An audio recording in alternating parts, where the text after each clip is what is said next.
court convictions. That's it. Otherwise, I'm good. Listen, have you noticed how quiet he is in this election campaign? Like, this is so interesting. And we're not going to start with American politics. What the hell, we might. Yeah. Like, it's completely different to the previous election. I mean, he was out there campaigning every day. He was on the news every day. He was all over. Like, he's quiet as a mouse this time. All you hear is stuff about Joe and Hunter. And I think Donald Trump is showing just how brilliant of a politician he is. Because the truth, let's be honest. If you were running against Joe Biden, you wouldn't need to do that much campaigning. All you need to do is watch the man. He might just fall over. Mm-hmm. You know what I mean? Mm-hmm. And I will say this, though. I am pleasantly surprised that politicians all over the place are behaving in a rather mature way. Even here? Even here. Even here. Even here. All right. Well, that is true. Except all the butthurt people on X, Twitter. Jesus, there's some angry people on there. I have never seen such an outpouring of like desperate, like, love me, hug me, daddy. Me. Please don't forget about me. Pay attention to me, please. From people, even people I know. I'm like, what is going on with you? Why are you being so needy and pathetic? Was it just because of Father's Day? Oh, my goodness. So it was mean of me, but yeah, you know. Yeah, it is what it is. We know Father's Day is the quietest day on social media in South Africa, right? And for all the right reasons. Mm-hmm. So I actually made a decision. You brought up X not too long ago. I made a decision yesterday. Yes. I'm not reading the comment section anymore. I never have. I've officially made the decision. It's no longer happening at all. I put up posts and then I just leave it. Yeah, leave it alone. And I have nothing. Whatever happens beyond then is none of my business. Alone. Because it's amazing. Do you know what? I actually thought I could learn something from some of these people. Like maybe one of them might just bring up a point that make you go, I think I should reconsider things. But they've actually made me a avid non-comment reader now. Like it's not happening. Well, put it this way. You're not going to learn anything from the kind of people who are learning from you. Right? I mean, that seems like an obvious, logical, open close. There's no like mystery there. You have to sit and ponder on this for ages. If people are following you and they're finding something that you've said interesting enough to comment on it, chances are it's highly unlikely you're going to learn anything from said comment. Otherwise, they would have made the comment before you posted anything. Yeah. Hey, why don't you post something about this? Or, hey, I got something to say about this. What do you think about it? No. You see, I'm one of those. I was one of those benefit of the doubt people, but it's gone. It's like so. Yesterday, I saw this post about Ronaldo Gous and Gayton McKenzie. Oh, everybody's lost their shit about Ronaldo Gous. And by the way, I saw the video. I'm wondering if I've seen all of it because the way people are responding, you'd think that he like viciously attacked someone's mom in the street. Yeah. It'd be like, he's the most racist guy in the world if you watch Twitter. But then when you watch the video, you're like, okay, so this guy's just pissed off. So he was angry about something which is technically true, that the only people who are in law discriminated against in the country right now are like white men. You don't get anything for nothing if you're a white guy. And I'm not going to sit here and I'm a white man, because that's not my game. And I don't believe in moaning and whining. But everything he said in that video, and there was a lot of profanity and there was a lot of fuck this and fuck that. But he was like, 19 or whatever? He was 25 or something like that. Yeah, I would like to have heard anybody who's complaining about him and what they sounded like at that age. And if they were recorded or recorded themselves and they were as angry and as passionate about something that they didn't drop in a couple of F-bombs. But I'm still trying to find the racism. That's also what I was looking for. Like, where's the racism? When I saw the clips and all of this stuff. And I haven't seen anything or heard anything that was overtly racist. It just sounded like a young white guy who was just pissed off and used the appropriate language to express how pissed off he was. And let's just remember this, that if he hadn't become a member of parliament over the course of last week, no one would care how angry he was, and there wouldn't be any allegations of racism and blah, blah, blah, blah, blah. So it's just nonsense. And then I saw Gayton saying, maybe this is what you're referring to. You can correct me if I'm wrong. Mm. Gaten McKenzie saying, look, don't like what he said, but you shouldn't cancel people. Yeah. Is that what he said? Yes, that is what he said. So I'm on Gaten's side as well. Which is why I was saying earlier on, these politicians this year are very mature. They are very mature. I really hope, I've said it from the beginning, I hope they include him in the cabinet. Yeah.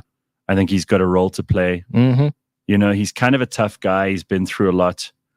I like him. He's got a sense of humor. He's got a lot of energy. He managed to score those seats out of nowhere. You know, he's done, after MK, he did the best. Mm-hmm. So don't punish the guy. Put him in there. Make him useful. Yeah. Anyway, we've got lots to do today. And we're going to be talking to Roman Cabanac. He's just got back from Russia just before the election results were announced. And he's all over social media making a big noise and pissing people off as well. It's always good to see him. Love it. And he's kind of uncancelable in some ways too. So we're going to talk to him about his trip to Russia, because I think people find Russia fascinating. It feels like it's a different universe. Yeah.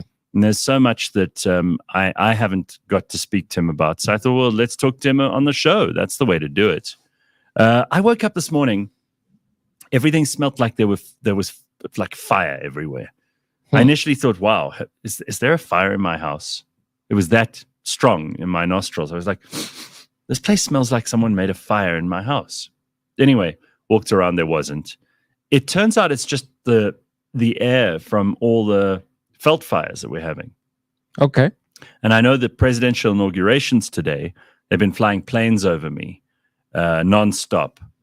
And they're going to be wasting a whole lot of money to inaugurate the president. I did see that very, very important people are coming to South Africa, like the presidents of Cuba, Burundi, and Angola. Okay. To do what? Very important. To do what exactly? I don't know, but those are not important countries. No. Like, no one in the world goes, whoa, wait, let's hear what Cuba, Burundi, and Angola have to say before we make this decision. Yeah, no one says that. Said no one ever. Ever. Yeah, so if those are the only people we've attracted from the international community, bit of a waste of time. Anyway, they're going to be doing this thing. And there are going to be a lot of butthurt people there too, because they're going to like, we're not in the government of national unity. I saw MK had a press conference the other night.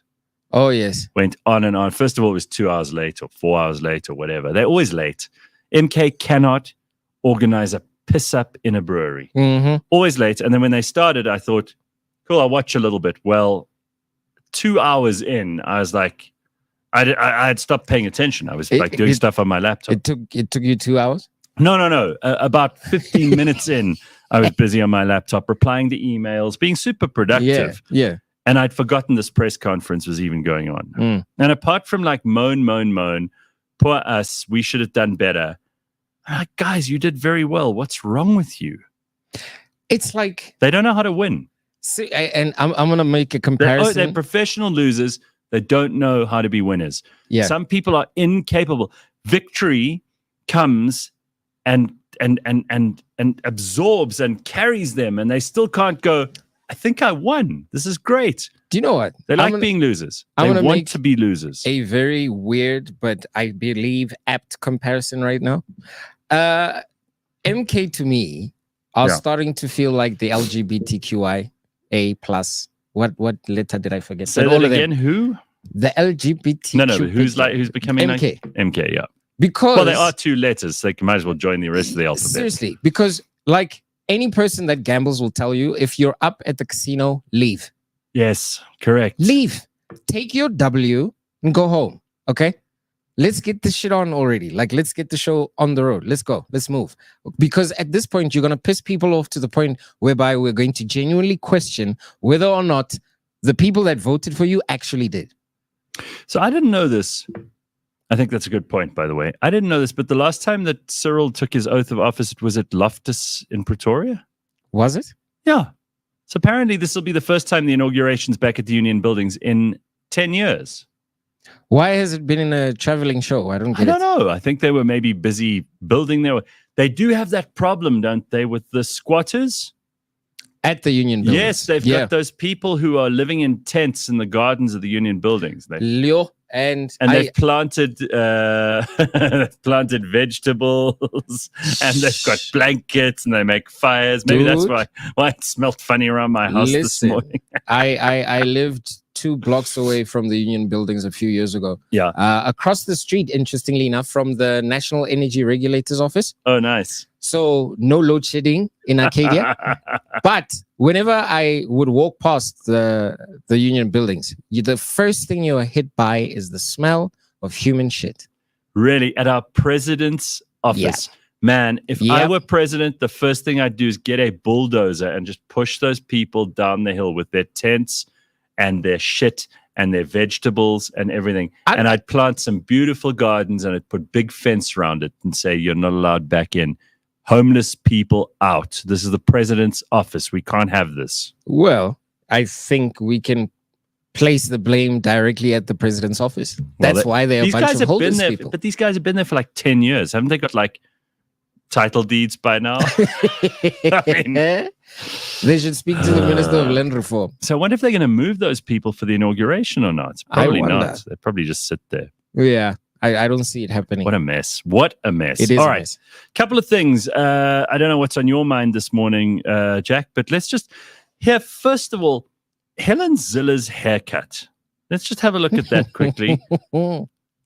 I'm struggling to find a period in human history where this haircut, got a little screenshot from her the other day, where this haircut was en vogue, when it was in style. And the only time I can think of is during the Kingdom of Lotharingia in the 800s AD. Okay, it's the last time that hairstyle was, and it was mostly for men at that time that this hairstyle was trendy. Yeah, I don't know what she's looking to, and I know people beat up on Helen, but you know, she's a stalwart and she really cares about this country. Otherwise, she would just be retired and she'd just be sitting at home sipping tea. Yeah, but there she is with that hairstyle. I wanted to know if anybody else knows the Lotharingian men's haircut from the 800s AD. Hey, listen, I didn't know it before, but I definitely know it now. There's no way I'm forgetting it. No. And then, of course, it was Father's Day of the weekend, and a special happy Father's Day to these fathers, these 3 here in particular. You see here we go again. Big Mike, and there's Caitlin, and there's that Admiral who's also the health. He is, who knows? Anyway. Those 3. Happy Father's Day, guys. Look, I take exception to Michelle Obama being up there. Genuinely, like, she's, as long as you've got pictures of yourself as a little girl, a young woman. Are there? Yes, they are. There's gang pictures. Okay. Everyone else. So you say Brigitte Macron maybe should replace? Yeah. Yes. Yes. Yeah. Yes. All right. Very good. Because I mean, like Gareth, that story. Okay. That story, and Candace Owens is back, and she's unpacking it one more time. I love it. I love it. Oh man, just show a picture of yourself as a child. That's it. Right. That's all we want to see. Carl says Helen's a car crash. Shame, she's a formidable woman who owe her huge debt, but she's almost 80, and that hair. All right. Well, can senior citizens just retire? Like, what's wrong with being part of an advisory board or oversight committee guys, type thing? Come on. I know. Again, we need wise elders. Every community does. Yes, but I can't help thinking there is a point where you should retire. Enjoy your retired life. This is where it's great to be a grandma or a grandpa. I mean, I'm pointing at you, Joe Biden, Jacob Zuma, Helen Zille, Cyril, included. Cyril, how old is he? He's in his 70s. That's all I know. Look, you could still do this. I would say 80. Really, you've got to cut it off somewhere. 80 years old. It's time to just enjoy your life. Ugh. Anyway, this is another thing. So I did make a fire, and I noticed something interesting over the weekend. And this is not the fire that I woke up with the smell in my nostrils this morning, but I made a fire, and I noticed this beautiful blue flame in the fire. And anyone who knows anything about me knows I'm massively into chemistry, so I had to figure out what it was that was this blue flame. Just take a look at you see that bright electric blue in the middle there? Yeah. See that? Yeah.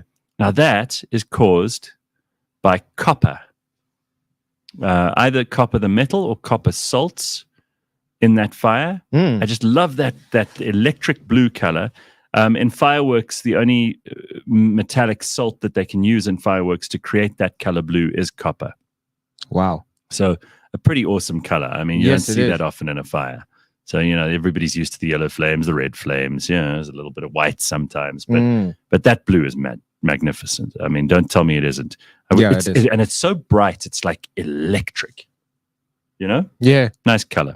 So I thought I'd share that with you. This is what I do. I sit there and I'm enjoying my fire, and I think, I need to share this with my audience. I need people to feel the happiness I feel at this magnificent color. Yeah, it is. It's worthy of a Wednesday morning. I like it. It looks dope. All right. So this is a thing that is happening. I feel like this is going to irritate you. I feel like this is something that's going to annoy, but then a lot annoys Jack lately. He gets very easily irritated by stuff that he sees on the internet. Something happened when I turned a year older. I don't know what it is, but I've got very little patience for bullshit. So here's a situation. Apparently this is in South America. It could be in Brazil. I'm not entirely sure. But a woman and her daughter are in the street, and this homeless drug addict woman walks up and slaps the child out of nowhere. And you will see what ensues. But I think it's easy to tell who the villain is in this story. Yeah. You would think, right? This is not a complicated scenario. And maybe when you see it, you'll have different thoughts. But comment section, let's see what you think of this particular incident. This is happening in the streets of Brazil. I think it's Brazil. Brazil, where you have your crazies roaming the streets, slapping random kids. This person, place, or thing is about to take a Sparta kick to the chesticles, and it is all over. A kick to the dome for good measure. It's just a shame this man has to beat down this person, place, or thing, because there's plenty of room for 5 more to get in on the action. We live in a world where you have to be aware of your surroundings more than ever, and it's a terrible shame that idiots like this continue to roam the streets. But booyah! Heroes do exist. Takes a Sparta kick to the chesticles. This is the least that this person, place, or thing deserves. Harming an innocent child and you're asking for mercy. Booyah! Takes another shot to the dome. A nice factory default reset. Too bad he doesn't send him into the depths of hell with a wireless hole puncher, you piece of shit. Isn't that fantastic? It's the commentary for me. Yeah, I love the commentary. A guy called Steve Inman, credit to him. So, all right, none of us on this show are particularly fond of violence against women. And we live in a country where there's a major problem. But honestly, I don't know that is... I think you lose your womanhood when you walk up to someone random in the street and smash their child in the face. If someone did that to me, I would be just as violent as that guy was. And he's an innocent bystander. He's like a good Samaritan. In that situation, yes, he is. And I love him. I hope they give him an award. That man was throwing combinations with his legs. That's great. Crazy. And this drug addict is just she's like a spider on the ground. She's like, she doesn't really know what's going on. She kind of gets up, then she doesn't, then she falls down again. Yeah. It's just Next fun. time, keep your hands to yourself. That is a contact sport I could watch. Yeah. And it reminds me of a joke that Kevin Hart said a couple of years ago. That woman was trying to give that little girl a bump. You know, when a bum touches your lip and you pop and you get a bump. She was trying to give that little baby girl a bump, and then she got a real bump on her forehead. Yeah, I love that. That was great. Made me very happy. That was good. I thought you said that was going to piss me off. It actually put a smile on my face. Well, there we go. Yeah, I try to please everybody. All right, so here's a good one. This is a situation, and you know that these protesters we've spoken about who block the roads in countries other than South Africa. I saw you you posted something about this last night. So in countries like the UK and in the US, these environmental protesters, or they're people who don't like oil, or they're people who they don't like certain things that are going on in politics. They block a road. They get in the way of other people getting to work, doing their thing.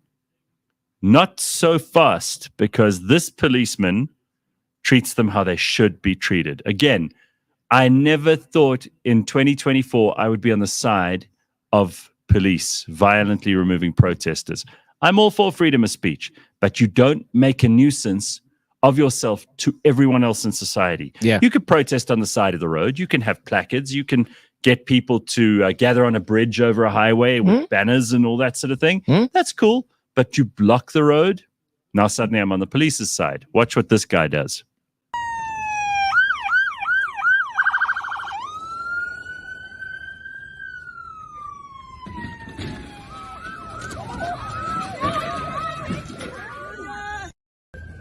Did anyone get that? Yeah. Daryl! Better move. They changed! Get out now! Get out! On the ground! All of you on the ground now! Get on the ground! Get on the ground! Don't move!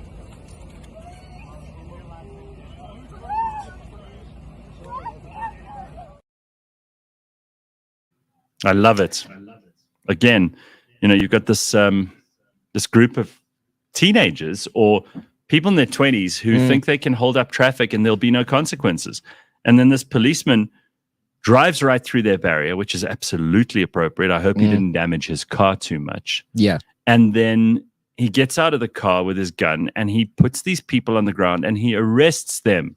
And they're going, "We're non-violent." They roll over like hamsters and they're like, "We're non-violent. We're non-violent." Sorry, it's too late for that now. Here's how violence feels. A little capo violence to wake you up this morning. Yeah, no. They had it coming. Definitely had it coming. You like it? I love watching those kind of things because I can see how happy you are. It's like these people don't have anything to live for. They've got no purpose whatsoever. They can't find something genuine to get behind, and they just decide to piss the rest of us off. Well, guess what? There are some sane people still walking this planet, and you'll catch an ass whooping if you deserve one.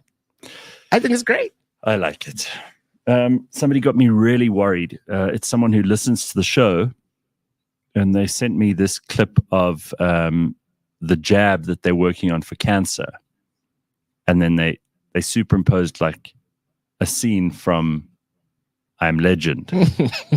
And it suddenly got me super concerned.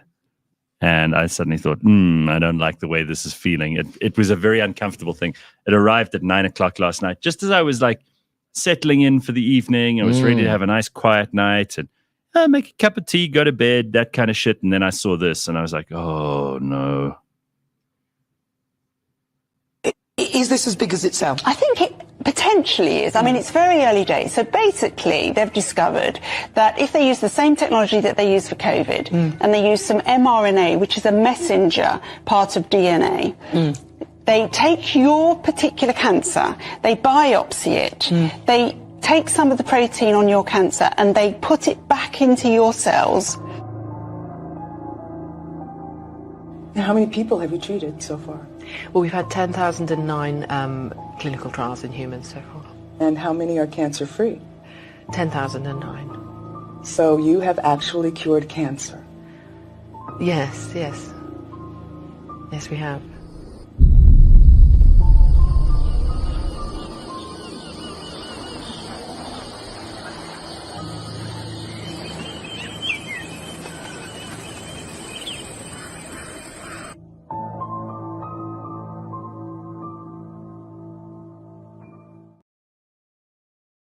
Scariest part of that is like the two scientists, the real life one and the one in the I Am Legend movie, are both wearing the same black top with white polka dots on it. Same facial expressions and everything else. It just scared the hell out of me. I was like, no, I don't want to see this. This is not what I came here for. I don't like it.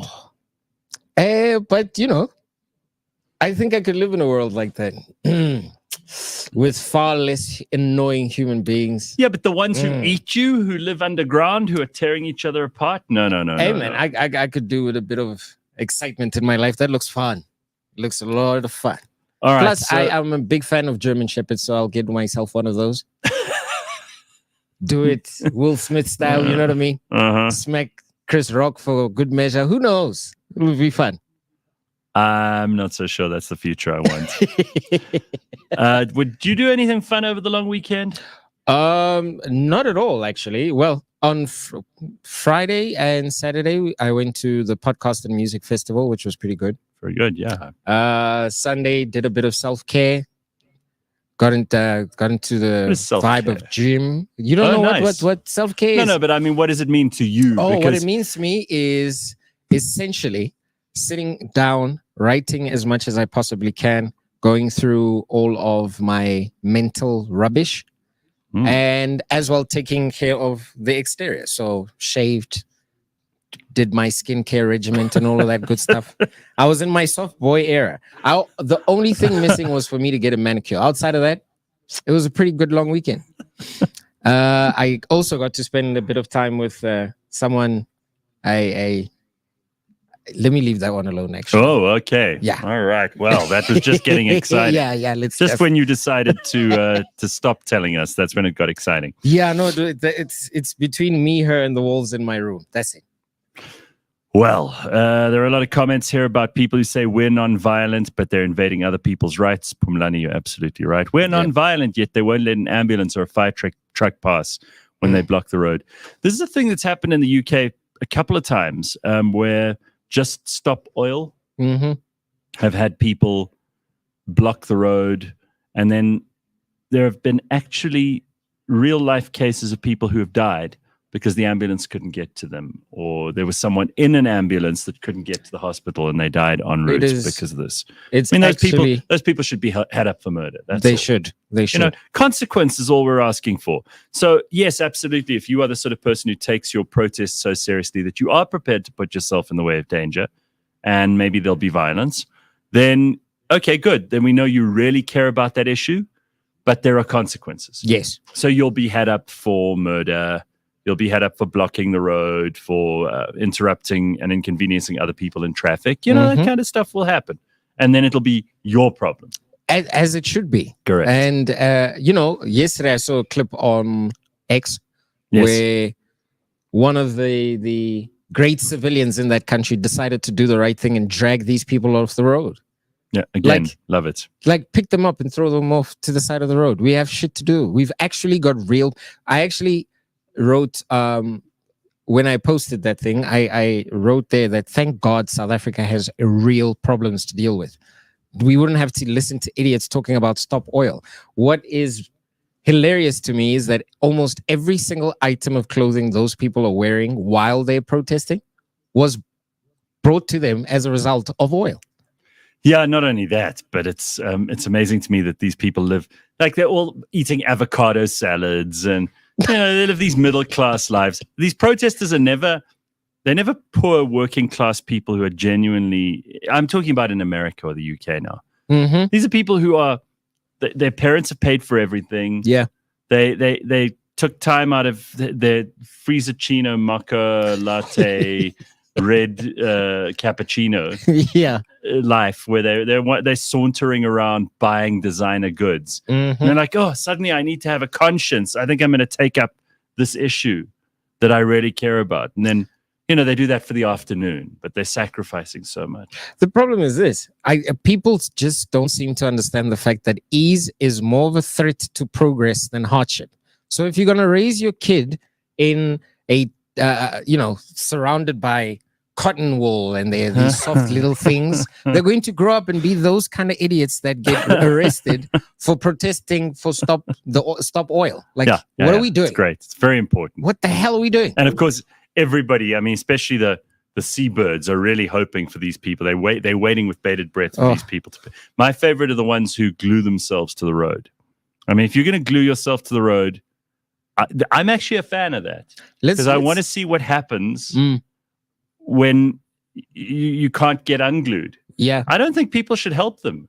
We should just drive around them and just carry on. Keep I it don't moving. think it's a problem. Yeah, and every now and again, throw a banana peel at one of them. Yeah, make it just for fun. Make it really unpleasant. Just for anyway. So here we go. Bitcoin Bot says they do glue their hands to the road and then they waste resources to remove them from the road. We don't need to remove them at all. Leave them there. They can be like a permanent display of idiocy. There in the middle of the road, every day when you get to work, you can see. This is what happens when you're stupid and you don't have a purpose in life. I remember my this is flashbacks to my childhood. I had a couple of friends over at my house, and my parents' house, and we opened a 5-liter thing of glue, right? And we were like trying to stick stuff, and then eventually we got stuck. Yeah, because that's what happens when you're 6 or 7 years old and you're playing with like a big tub of glue. I don't know how we found it or anything else. My mother walked in very calmly and said, "All right, that's fine. You're going to be my statue in the lounge from now on. Yeah, that's all. You're staying right here." It stopped me from messing around with things in tins that I didn't understand. That's why clearly these kids never learned that lesson. There you go. That's why you are an adult with well, sort of a sometimes somewhat of a good head on your shoulders. You were raised by parents that understood that you do not bow to every single whim that your child has. It's that simple. All right. Well, here's a story that I think you're going to like. McDonald's is removing AI-powered technology from its drive-through restaurants in the US after customers shared their comical mishaps online. Apparently, they tried out this system, and it was developed by IBM. Uses voice recognition to process orders. It was announced in 2019. So the technology has been controversial from the start. It's they've tried it, even though it's been controversial. Initially, concerns centered on the potential to make people's jobs obsolete. However, it has become apparent that replacing human restaurant workers may not be as straightforward as people initially feared. Why? Because the AI order takers' mishaps have been documented online. So what kind of mishaps are we talking about?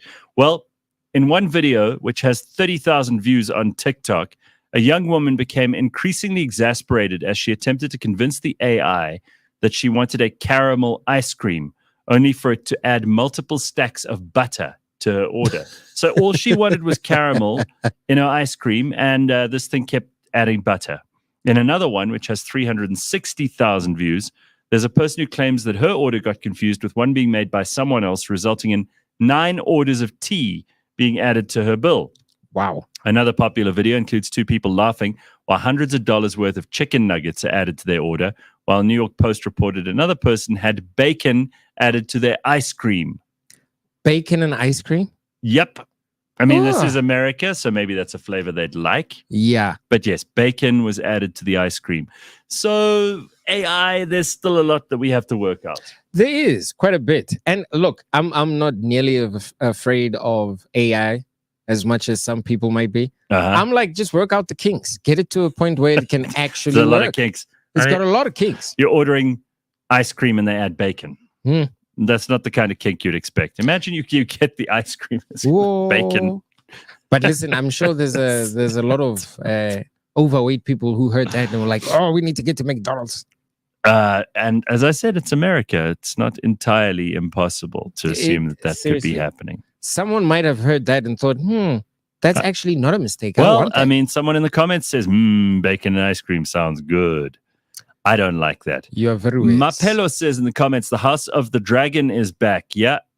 For fans of Game of Thrones, the new season of House of the Dragon, the first episode was apparently yesterday. Debuted? Yeah, I don't You haven't really watched care. it? I haven't watched it. You're not interested. I loved Game of Thrones up until season 4. After that, it just went to shit. What got you tuned out? Like, I mean, the first 4 seasons of Game of Thrones, like the dialogue was unbelievable. That actually show you how they travel from one place to another. Where did they lose you? Like by season 5, they were just doing a lot of unnecessary stuff. Like even the dialogue just died. It went from almost Shakespearean language to what you'd hear at Rosebank on a Saturday night. You know what I mean? That's not entertaining to you. It's not entertaining. Like, just keep the same energy. What the hell are we doing here? Like, what? You know what I mean? So, as a result, the spin-offs and what I was like, I might as well not pay attention to that. It was great in the first 4 seasons. Anyone that disagrees with me hasn't watched it properly. Clearly, you will fight them. I will fight you. Seriously. Okay, but I still don't. I'm not entirely sure of where you fell off the wagon. I watched it all the way to the end of the original Game of Thrones. I also liked this first season. I didn't like, I'm a massive fan, and if I miss an episode, it's going to be terrible. Yeah. I'm not one of those fans, but I like it. So, okay, I'll watch it. I'll report back on the show on Friday. All right, cool. It's the best I can do. All right. A couple of people making comments about AI and how it's not going to be perfect. Imagine AI in a drive-through in South Africa. Oh, they'd have to figure out which language the person's speaking. Yeah, I mean, we've first. got 11 official languages and about 700 different accents. Yep. I mean, you just have And to then we've turn got on dialects as well. I don't understand politicians. They had a guy on this weekend, which I really enjoyed.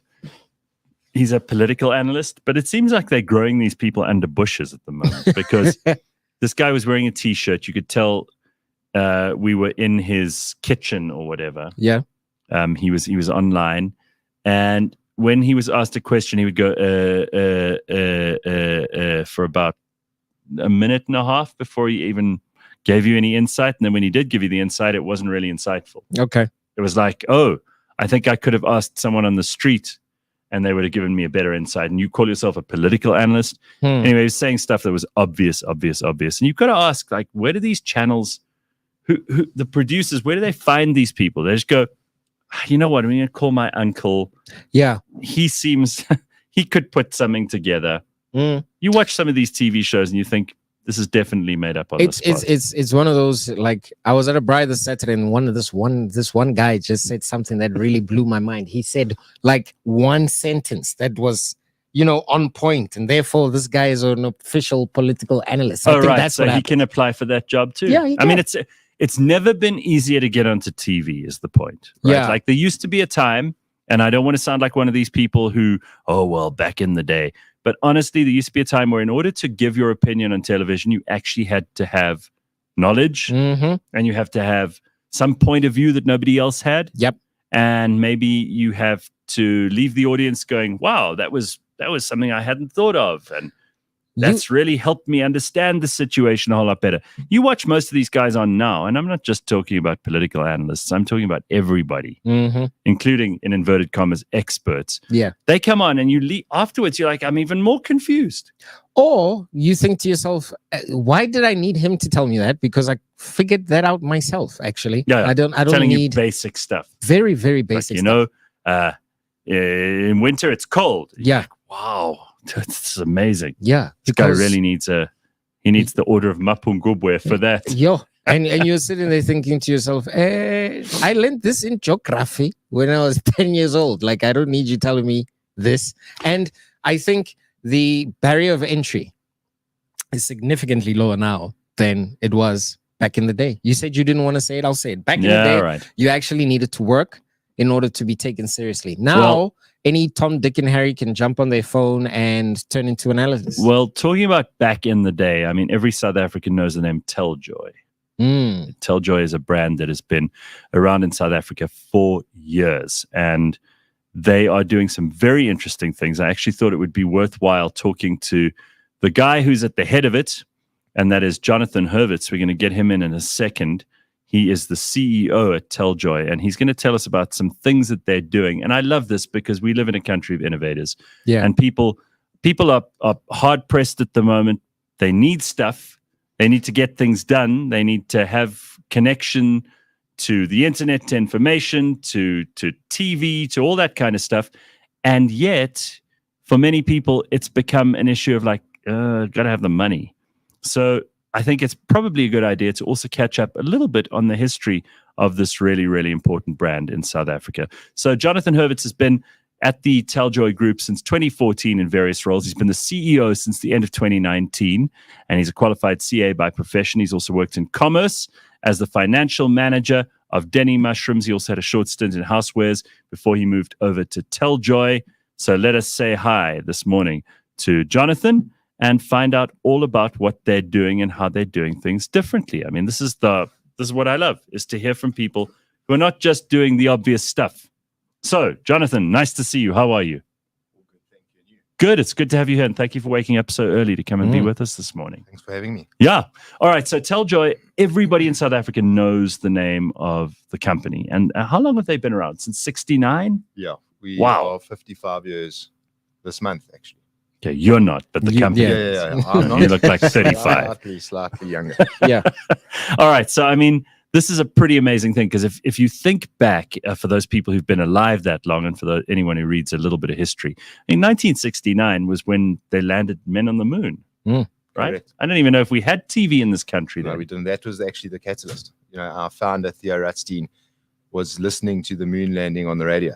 Oh, really? And he decided, well, if at that stage Rhodesia, Zimbabwe had TV, Teljoy can't resist it for much South Africa can't resist it for much longer. Yeah. So he put an ad in the paper without any products, nothing. I've actually got it hanging in my office. Yeah. And within a few weeks, we had thousands upon thousands of people who were prepared to fill in a little form on the bottom of an advert, and went and raised money between 69 and 75 to bring in the product. And we installed the first private television in 1974 in December. That's amazing. Wow. I mean, that's real history, right? Yeah. I love the fact that we have brands in this country that have been around for so long that they've got these stories. And Teljoy is obviously one of them. But things have changed. And part of what that changes is dealing with what's going on in the economy. People are a little bit, hard pressed, as I said earlier, to find ways to make their rand stretch a bit further.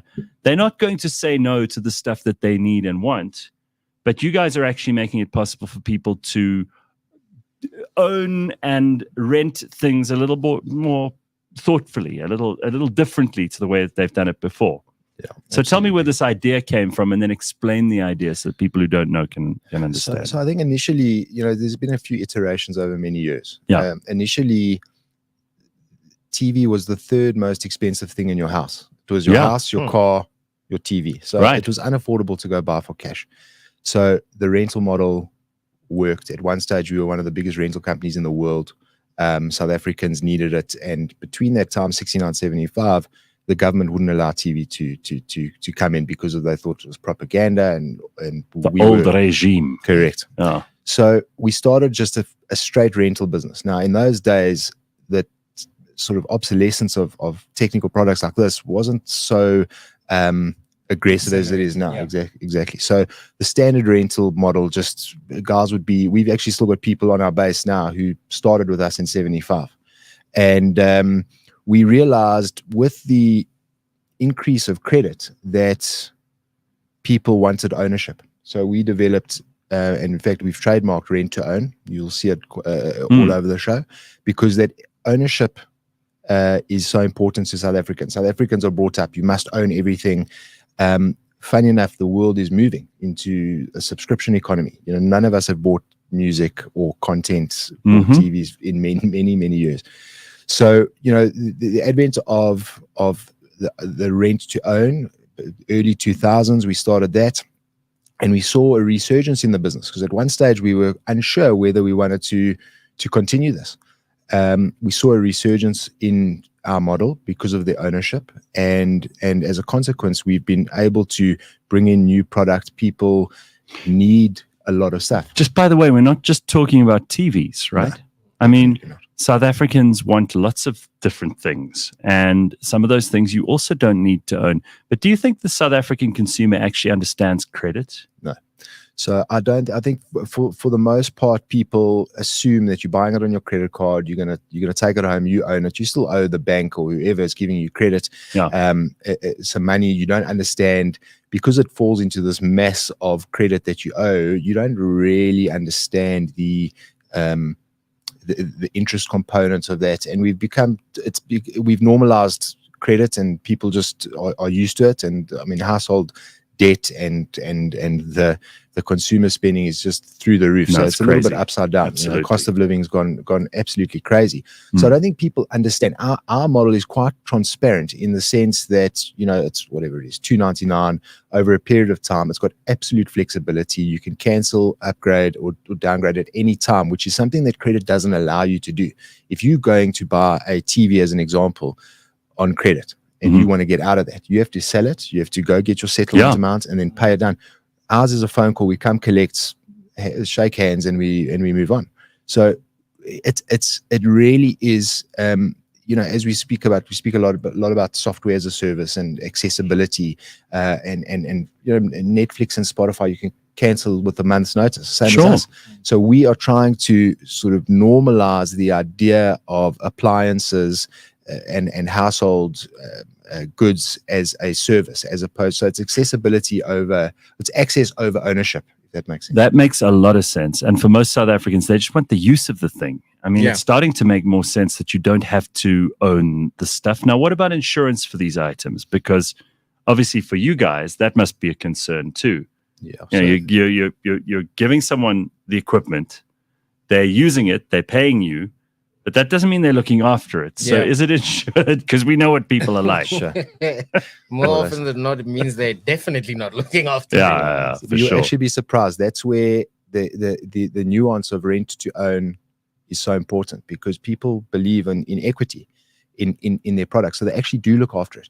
It's a full maintenance lease. We cover everything from TV license, insurance, delivery, installation, and maintenance as part of an extended warranty. Okay. So we cover absolutely everything. And South Africans are quite proud people, and they do look after stuff. We do have a that's couple good of news, right, Jack? very We didn't good news. expect that. Yeah. Very good news. Okay, great. It sounded like there was potential for a lot of abuse, but thank you for disavowing us. I know you came here to tell us a little bit about the history of Teljoy and about this rent to own thing, but I think the best thing I've learned is that South Africans actually look after stuff. No, they Good. do. They do. Yeah, it's great. Tell me quickly, what are the other kinds of products that you help people with? Because it's not just TVs. TVs are obviously a big part of that. And you could drive through rich neighborhoods and poor neighborhoods, and you see people have a satellite dish up. And TV is a big part of our lives in this country, right? Absolutely. So we obviously earned our stripes in TV. We realized once we were in the home, people needed fridges, freezers, microwaves, dishwashers, washing machines, tumble dryers, beds. Just to mention, all of our products are all brand new. We never rent out secondhand or used items unless it's requested by the customer. But we do everything. We've got some gym equipment. We've got I've got There you go, Jack. a wife and three daughters. We've got a Dyson hair straightener in my house that is Those used. things you would prefer to rent to own those things, right? Because they. So Jeremy says here, look at this in the comments. My first color TV was rented via Teljoy. It was a 54 centimeter Telefunken. Changed to Gold Star after that. Was a big deal then. Very expensive too. Oh, man. That's cool, right? I feel so nostalgic right now. The last time I heard Telefunken, oh, my goodness. That's amazing. I mean, you have been It's part of people's lives for a long time. This is what's so cool. But to go back to the hair straightener, I mean, these are important things for girls, right? They got to have them. Well, absolutely. I think it's important for them, and it saves me a fortune because I don't have to send them to the salon all the time. So, and if something goes wrong, you guys come and collect it, bring a new one. Yeah, absolutely. We'll repair it. We'll bring a new one. Yeah. I don't know how anyone who's buying things like that doesn't think that this is a more attractive option. Yeah. That makes perfect sense. And you actually do this, so you live this promise yourself. Absolutely. See, that's cool. There's a lot of CEOs, they say, this is what you must do, but then they do something different. I like the fact that you actually do this. And this is a good question from Carl. He says, what stops someone from filling a truck with Teljoy stuff, paying the first month, and then leaving? I mean, what stops people from doing that? So, nothing. We've got, I wouldn't say it's a rigorous vetting process. We're not a credit provider, so you're not going to find the all the time. You're not going to find the typical, DNA sample, 3 months bank statements, balance sheets, and all of that in order to get access to our product. Invariably, we trust that South Africans are honest. We've got a vetting process that we go through that is underpinned by your credit history elsewhere. Right. We take a view on certain customers, and there's nothing stopping anybody from. Well, doing just that. if someone called Carl DeSantos tries to rent from he's on the blacklist already. Yeah. Just put him on the blacklist. So, lovely lady Lee says this couldn't have come at a better time for my household. We're in the market for a big ass TV. So you do have big ass TVs We've for got lovely big-ass lady TVs, Lee. 100%. Okay. I love the emphasis on big ass. Yeah, I like that. How big is it indeed? Okay, so a couple of things quickly. So you're focused on 4 elements that add value for South Africans. What are those before you go? So when we spoke about it, accessibility. We want all South Africans to be able to have access to all those products that are important to them. Flexibility is important. There's no more important time than now for South Africans to feel like they aren't drowning in day to day. The ownership element is important. I think that is the most critical. And then lastly, we've got the affordability. We try always make sure that we are reasonably inexpensive relative to the market. It's very hard to compete with 10,000 TV against $299 a month TV. So we are priced very effectively. We do have a business to run. We've got lots of value adds embedded in our model, which is again the reason why people don't necessarily always understand it. So we've got to do a better job at communicating those value adds, because I do think part of what you're doing here. Absolutely, 100%. So listen, Jonathan, this is great. Carl just wants to reclaim some of his credibility. He says, we had to get 5 laptops for a project, but we didn't need them afterwards, so we got them from Teljoy. Fantastic option. So he might not be on that list of bad people after all. And he does seem to have returned them at some point. No, exactly. It's good news. He must go through a rigorous vetting process that way. But I mean, that's an interesting idea. Laptops as well, right? Yeah, well, we do laptops, yeah. Because I think for a lot of people, there might be something which they need a couple of these for, and then they don't need them afterwards. So you guys could give them to them for a little while. Yeah, absolutely. Come and rent them.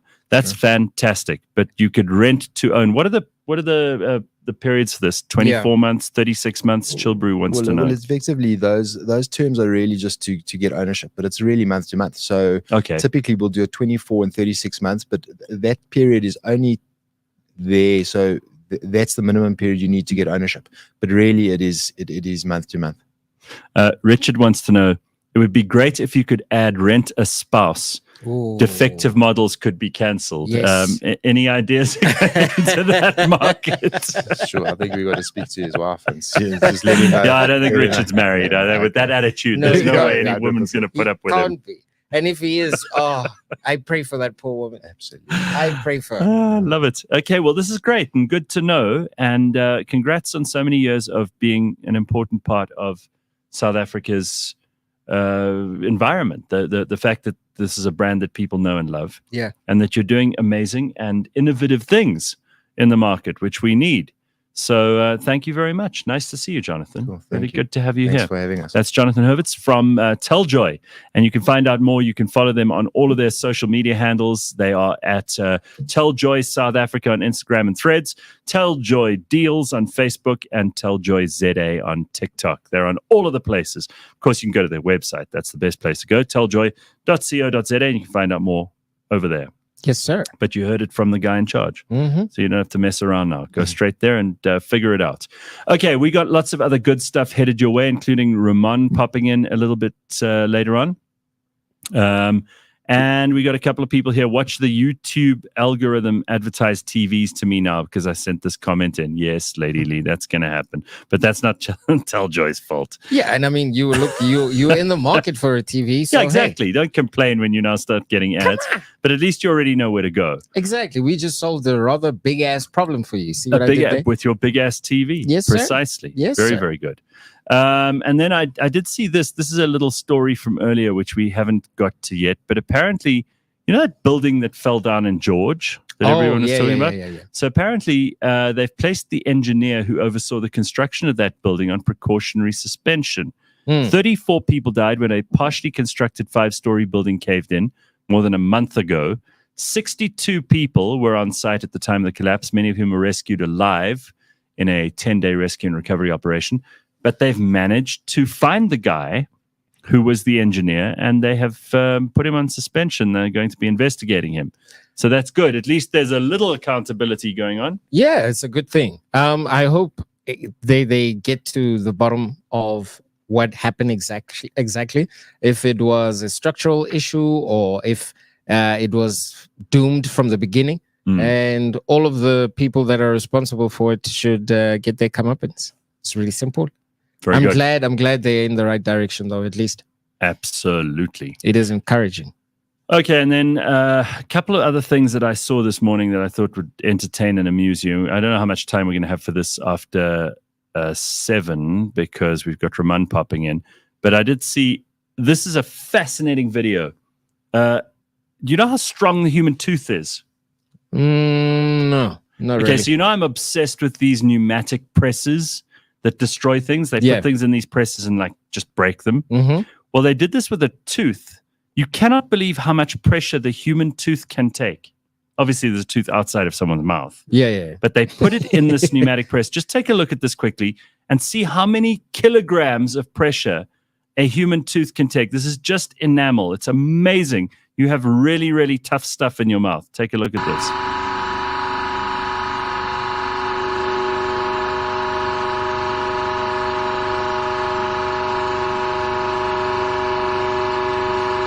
whole machine is strong.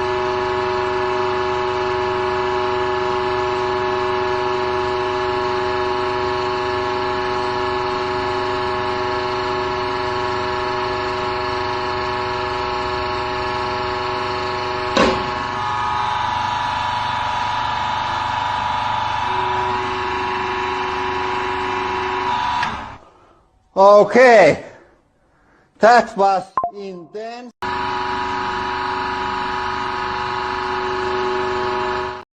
Incredible. I mean, north of 285 kilograms of pressure. And the guy even goes, that is really intense. But not like, wow, that is really intense that we had the other day in that video, which was irritating. But I thought that would be something to think about. All right. Plenty more to come. Ramon is going to be joining us just after 7, and we're going to talk about his trip to Russia. We're going to take your comments. Don't forget to like and subscribe and all the other stuff. Back in a minute.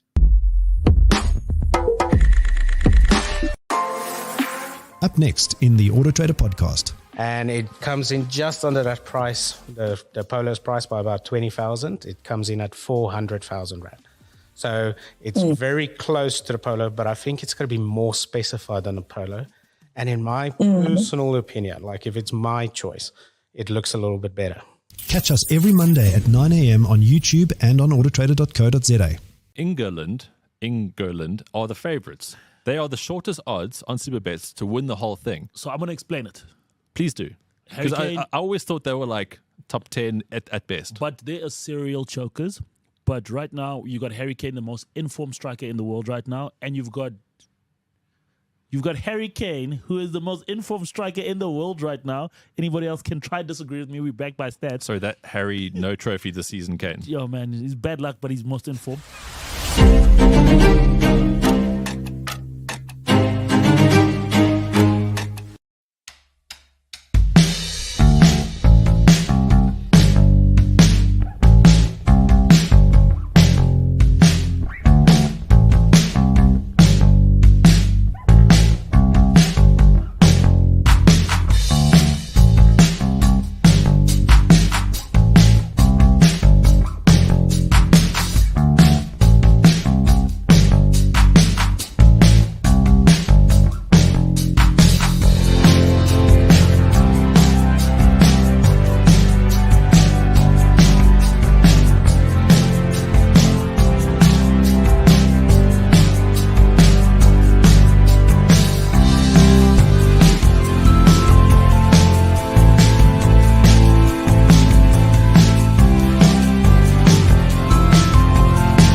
All right, settle in, make yourself comfortable. It is Wednesday morning, and this is The Real Network, the Gareth Cliff Show. Jack Motlanthe is with us, Yes, and sir. we are ready to take you through all the way until 8 o'clock.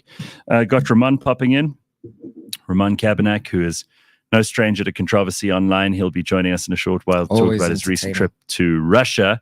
I don't know if you saw over the weekend, but Justin Timberlake was arrested for driving under the influence. Ugh. Yeah, it's a big thing in America. They well, listen, I mean, it's a big thing anywhere, but Yeah. they make a huge fuss, and his mugshot is trending. I see. Why wouldn't it? Well, it's not a horrific mugshot. He doesn't look so bad. But Yeah. apparently, here's the interesting stuff, right? Because they test you when they take you in. Apparently, he had traces of Molly, poppers, Truvada, and coke in his bloodstream following his DWI arrest in New York. It's a lot of things. It's a lot of things. So this is being reported this morning by a I don't follow these people, but they came up on my feed. Poo Crave. There they are. Okay. So there's that's not his mugshot, obviously. Yeah. But how's that? How old is this guy? Isn't he like he's looking 40 something Let me now? tell you, he doesn't look so bad. Yeah, I'm just saying, why won't he act his age? Like, what's going on? Like, he's No, but married with kids and stuff? Like, what the hell? What is Truvada, and why don't I know about that drug at all? Let me see what Truvada is. I got to look this up.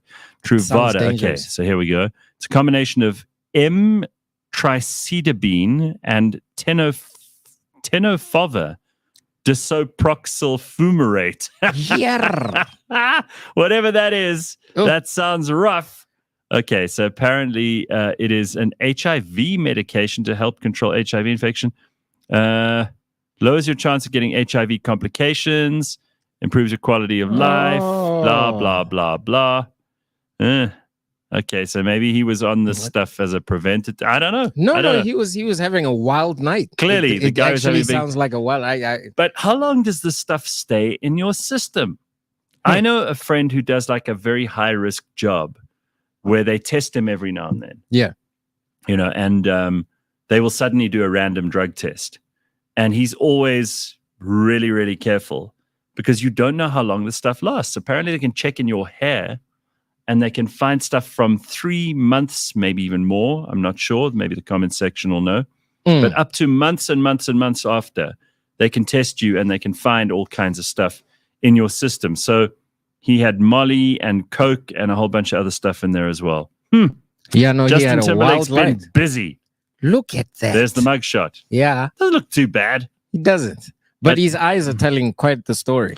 Well, I'm sure he's not thrilled. Mm-mm. Okay. Well, there we go. Yeah, see? No one is above the law. Yeah. Someone says his dances are a 4 out of 10. He was probably driving from Britney Spears' house, says Chill Brew ZA. I love it. It's his drug cocktail to prevent his balls from dropping so he can keep hitting those high notes, says Naked Goose. So dacha stays in your blood and piss for 30 days and your hair for over 3 months. Yes, I know this for a fact. You do? Yes. So what, did you have a test done and they found it 3 months later? Well, I had the threat of having a test done once upon a time. So you had to figure out how long So I it had would to last. figure it out. A friend of mine told me, look, drink vinegar. You'll be fine. I was like, no, I'm not doing that. I'm not doing it. That won't get rid of it. It won't. It No. really won't. Once it's in your system, it's in your system, right? And they can find it. And when What they do, you know what I mean? Yeah, look, I'm not operating heavy machinery or anything like that. It is what it is. And I'm one of those people who advocates for recreational use of the good stuff, the marijuanas. How long does alcohol stay in your system? No, serious question. Like what, 24 hours, 48 hours? Something like that. Not a I long time. would imagine not any longer than 36 hours in my mind. So if weed is in your hair for 3 months, which drug stays in your system the longest? Like which one can you still pick up years later if there is such a thing? I wonder. I wonder too. I think that would be interesting to know. Just as a, one of those general knowledge questions that comes up in a quiz. Yeah. I'm not looking for looking to take. Hi, I'd like to take the drug that'll be in my system for the longest, please. I've got a couple of people I'd like to impress in 2038. Could I please have some of that?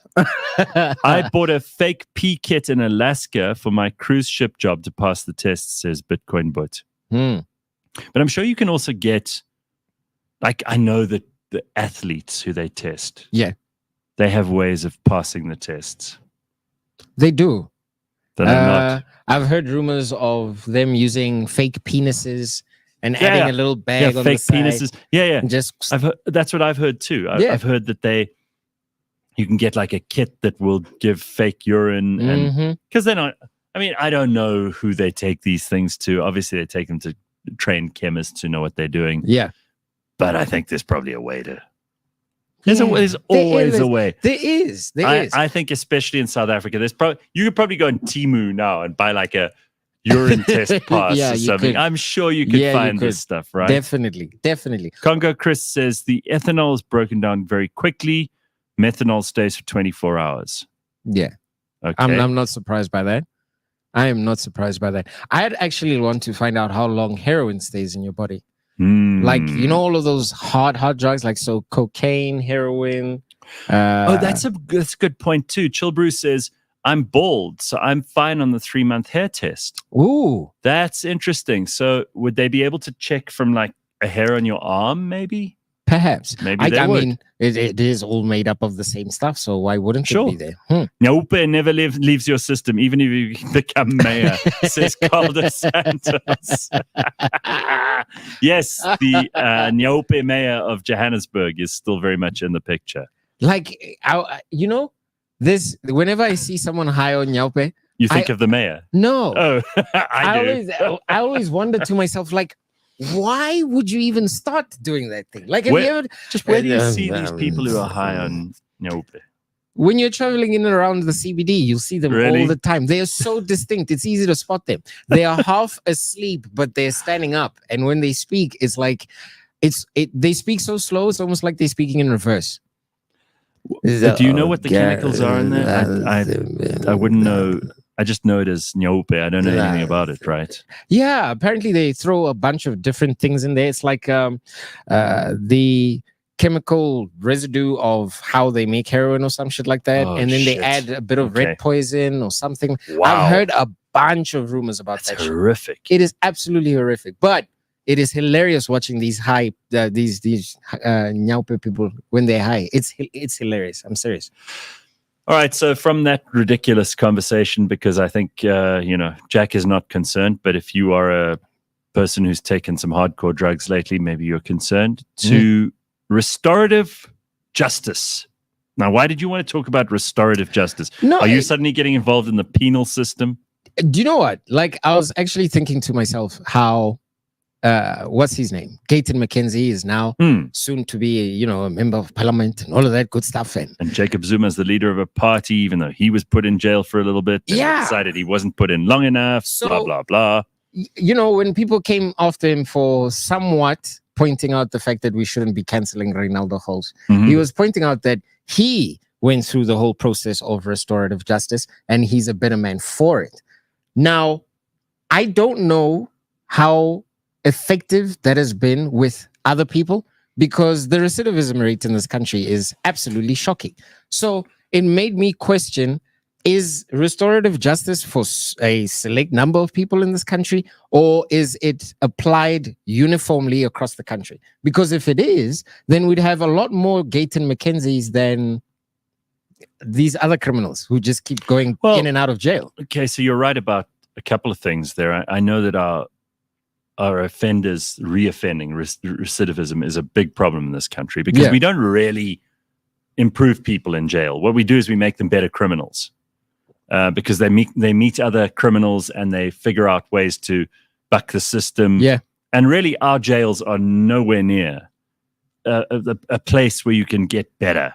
It's not like people are studying degrees in jail. There are probably one or two, but most people in our jails in South Africa just become worse and worse and worse. The conditions inside South African jails are intolerable. It's not the kind of place you rehabilitate people in. That is it. Meanwhile, we get videos of the prisoners having sex with the prison warder and all of this stuff. Like I'm trying not to snitch. No, I'm not going to snitch in a bit. It happens. The truth of the matter is, like, I've got a couple of people that grew up in my neighborhood that are behind bars, and we chat on Facebook. Oh, really? Yeah. And they're on Facebook? Yeah. So if you got social media in jail, is that a good thing or a bad thing? It's a terrible thing. Like, you were put in that prison for a reason. You clearly could not behave according to societal norms. And you were put there for a particular reason. You shouldn't be indulging in cell phones and all of this other stuff. It just doesn't make sense. It breeds. It seems as if South African prisons breed more criminals. Yeah, they do. So, in other words, if you go to prison in South Africa, that's tickets. You're not going to get better. No. You're not going to come out and be a better citizen and suddenly you'll be planting vegetables for the neighborhood and teaching the kids in the neighborhood why it's bad to do crime. If anything, you're going to come out of there a worse gangster. You're going to be much more powerful. You're going to be more respected by the other criminals. Yep. And therefore, you'd be tempted to do more crime. I know that the theory is you should go into jail.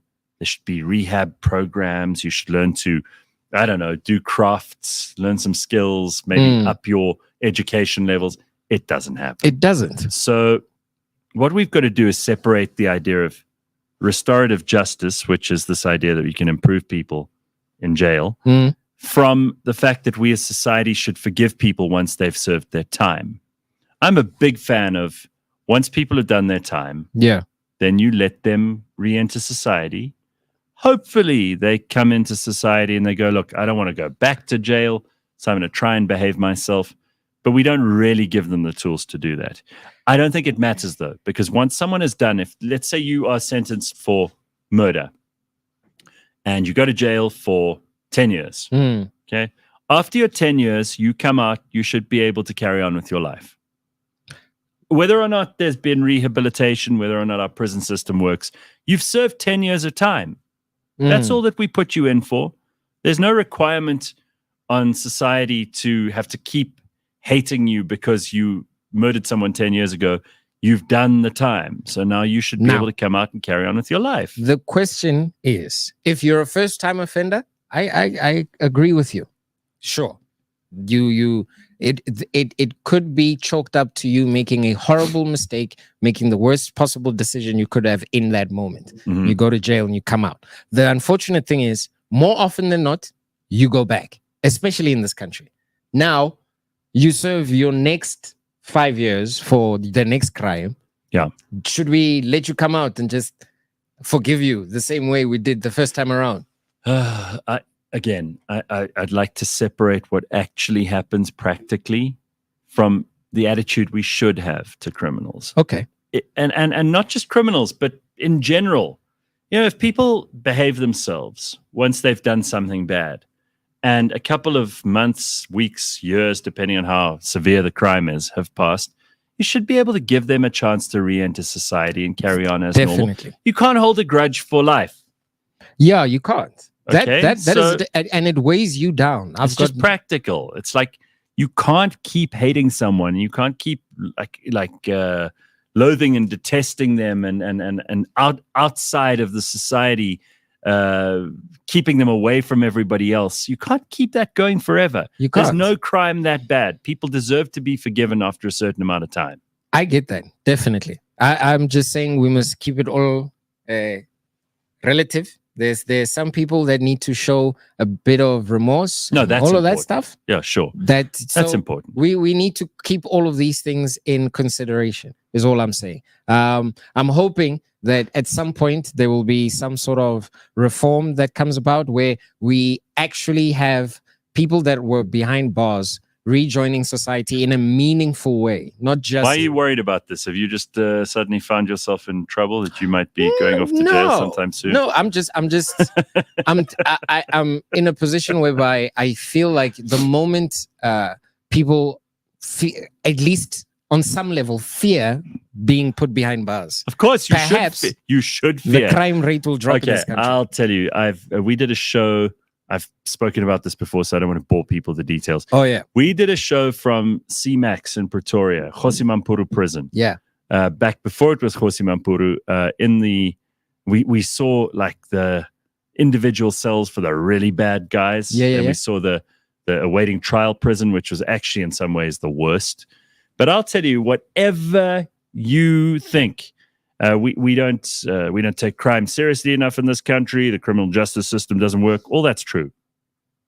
What I will say is, if you've actually seen the inside of a South African prison, you will do everything in your power not to end up there. Man, just behave yourself. It is not. That is a very bad place. It is terrible. And I'm not one of those people who thinks you should like take your child when they're 12 years old and show them what could happen. Scared straight. But maybe when maybe when you're in your 20s, you should just accompany a lawyer who's going to consult with a client at the prison. Just accompany them just to see what's happening inside those jails.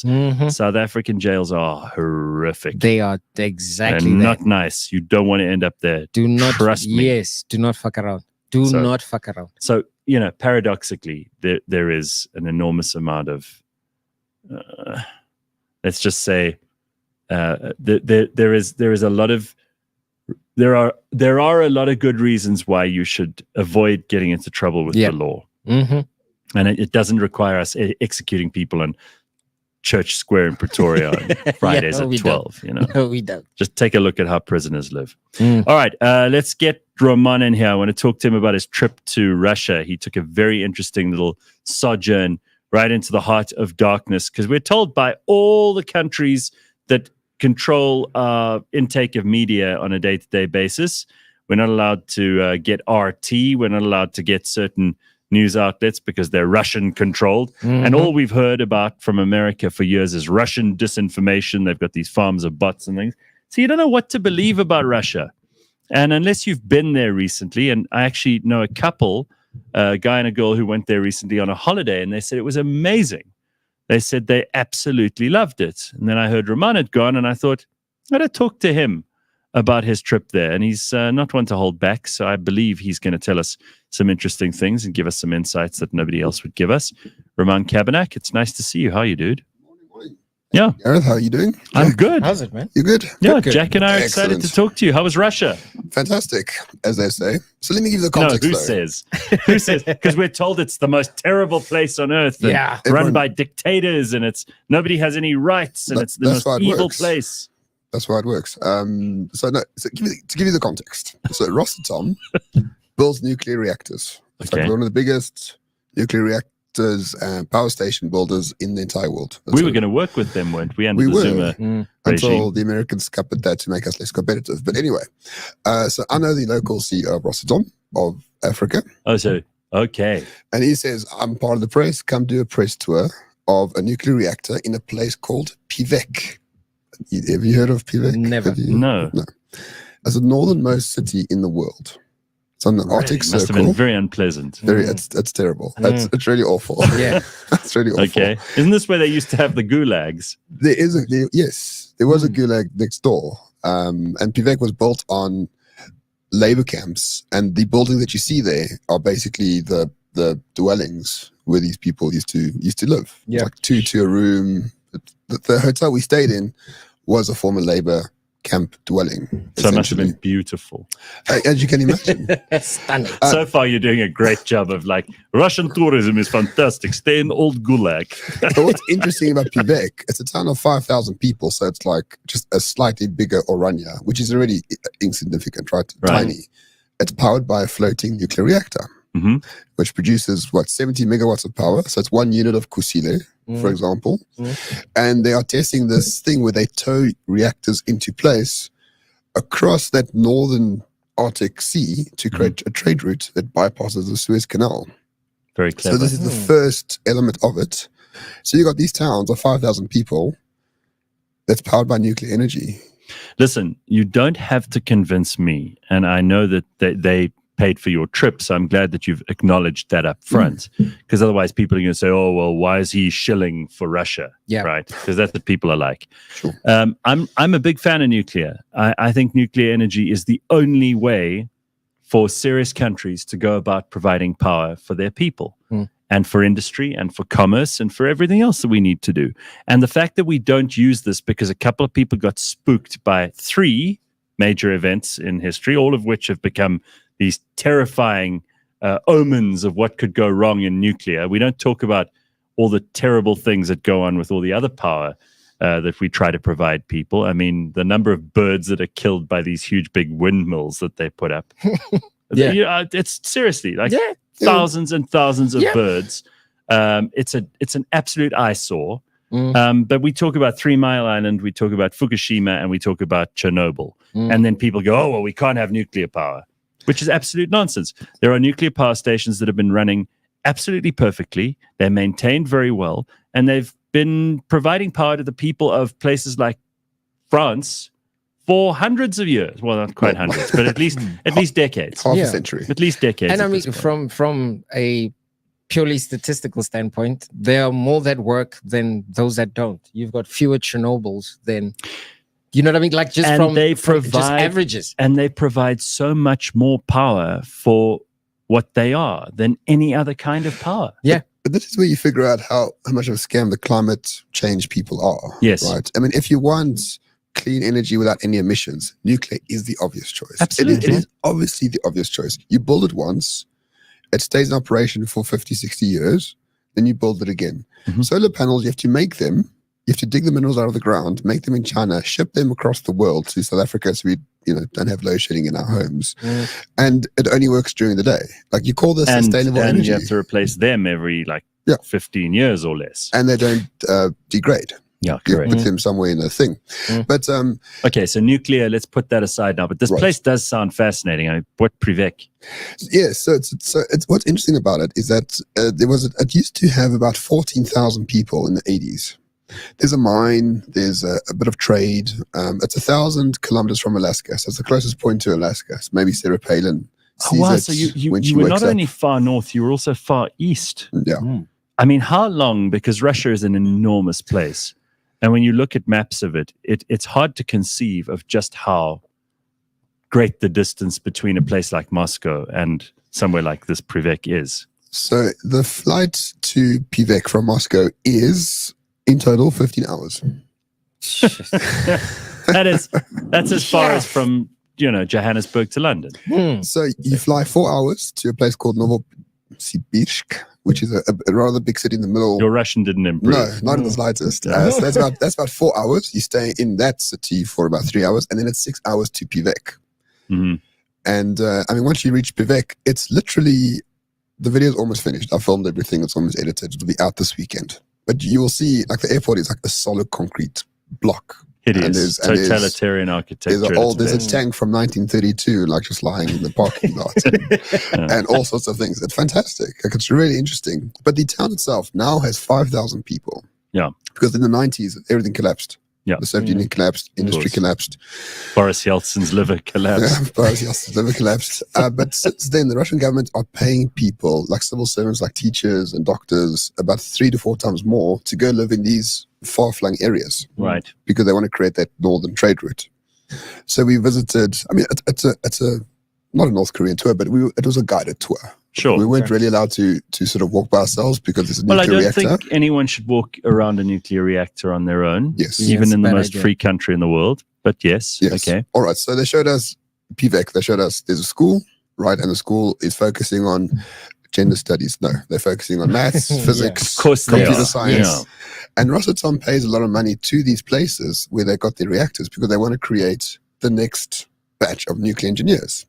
Not because they're struggling to fill posts, but because they think nuclear is going to be the dominant power source within the next century. Yes, everything else even failed.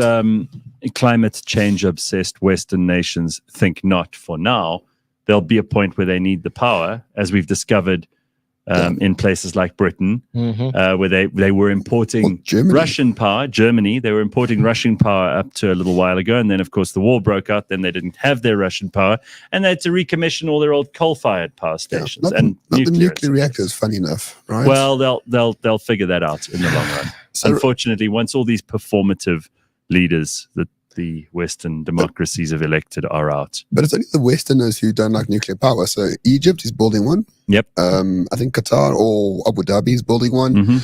Ghana bought one recently. Uzbekistan bought 6 while we were there. All right. Wow. Kyrgyzstan also wants one.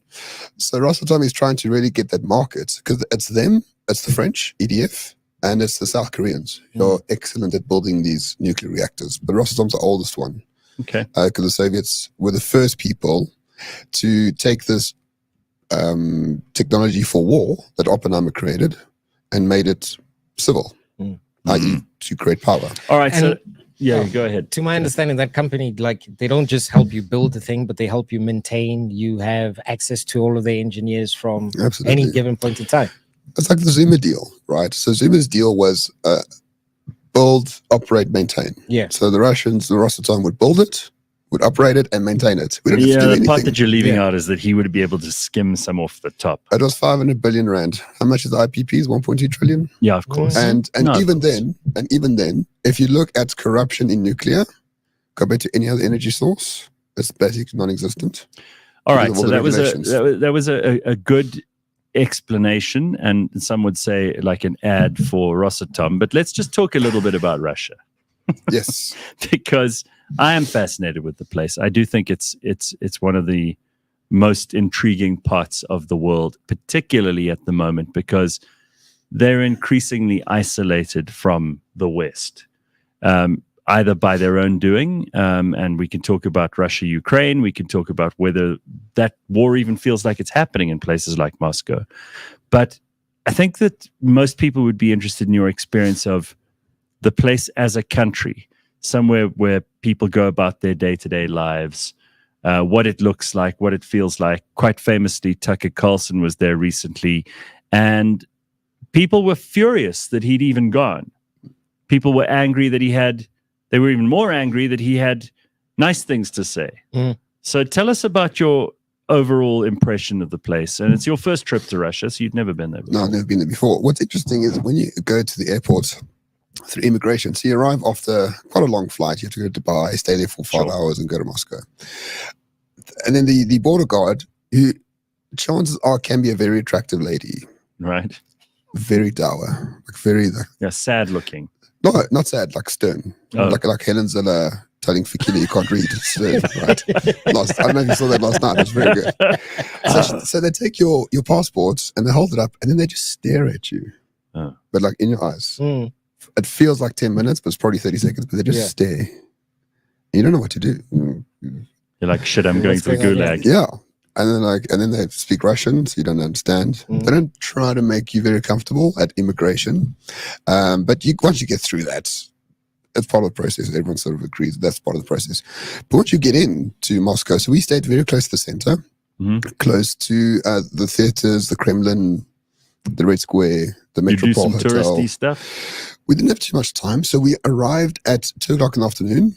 At 6 p.m., I met colleagues of mine who who are Russian, who live there, and they took me out that night.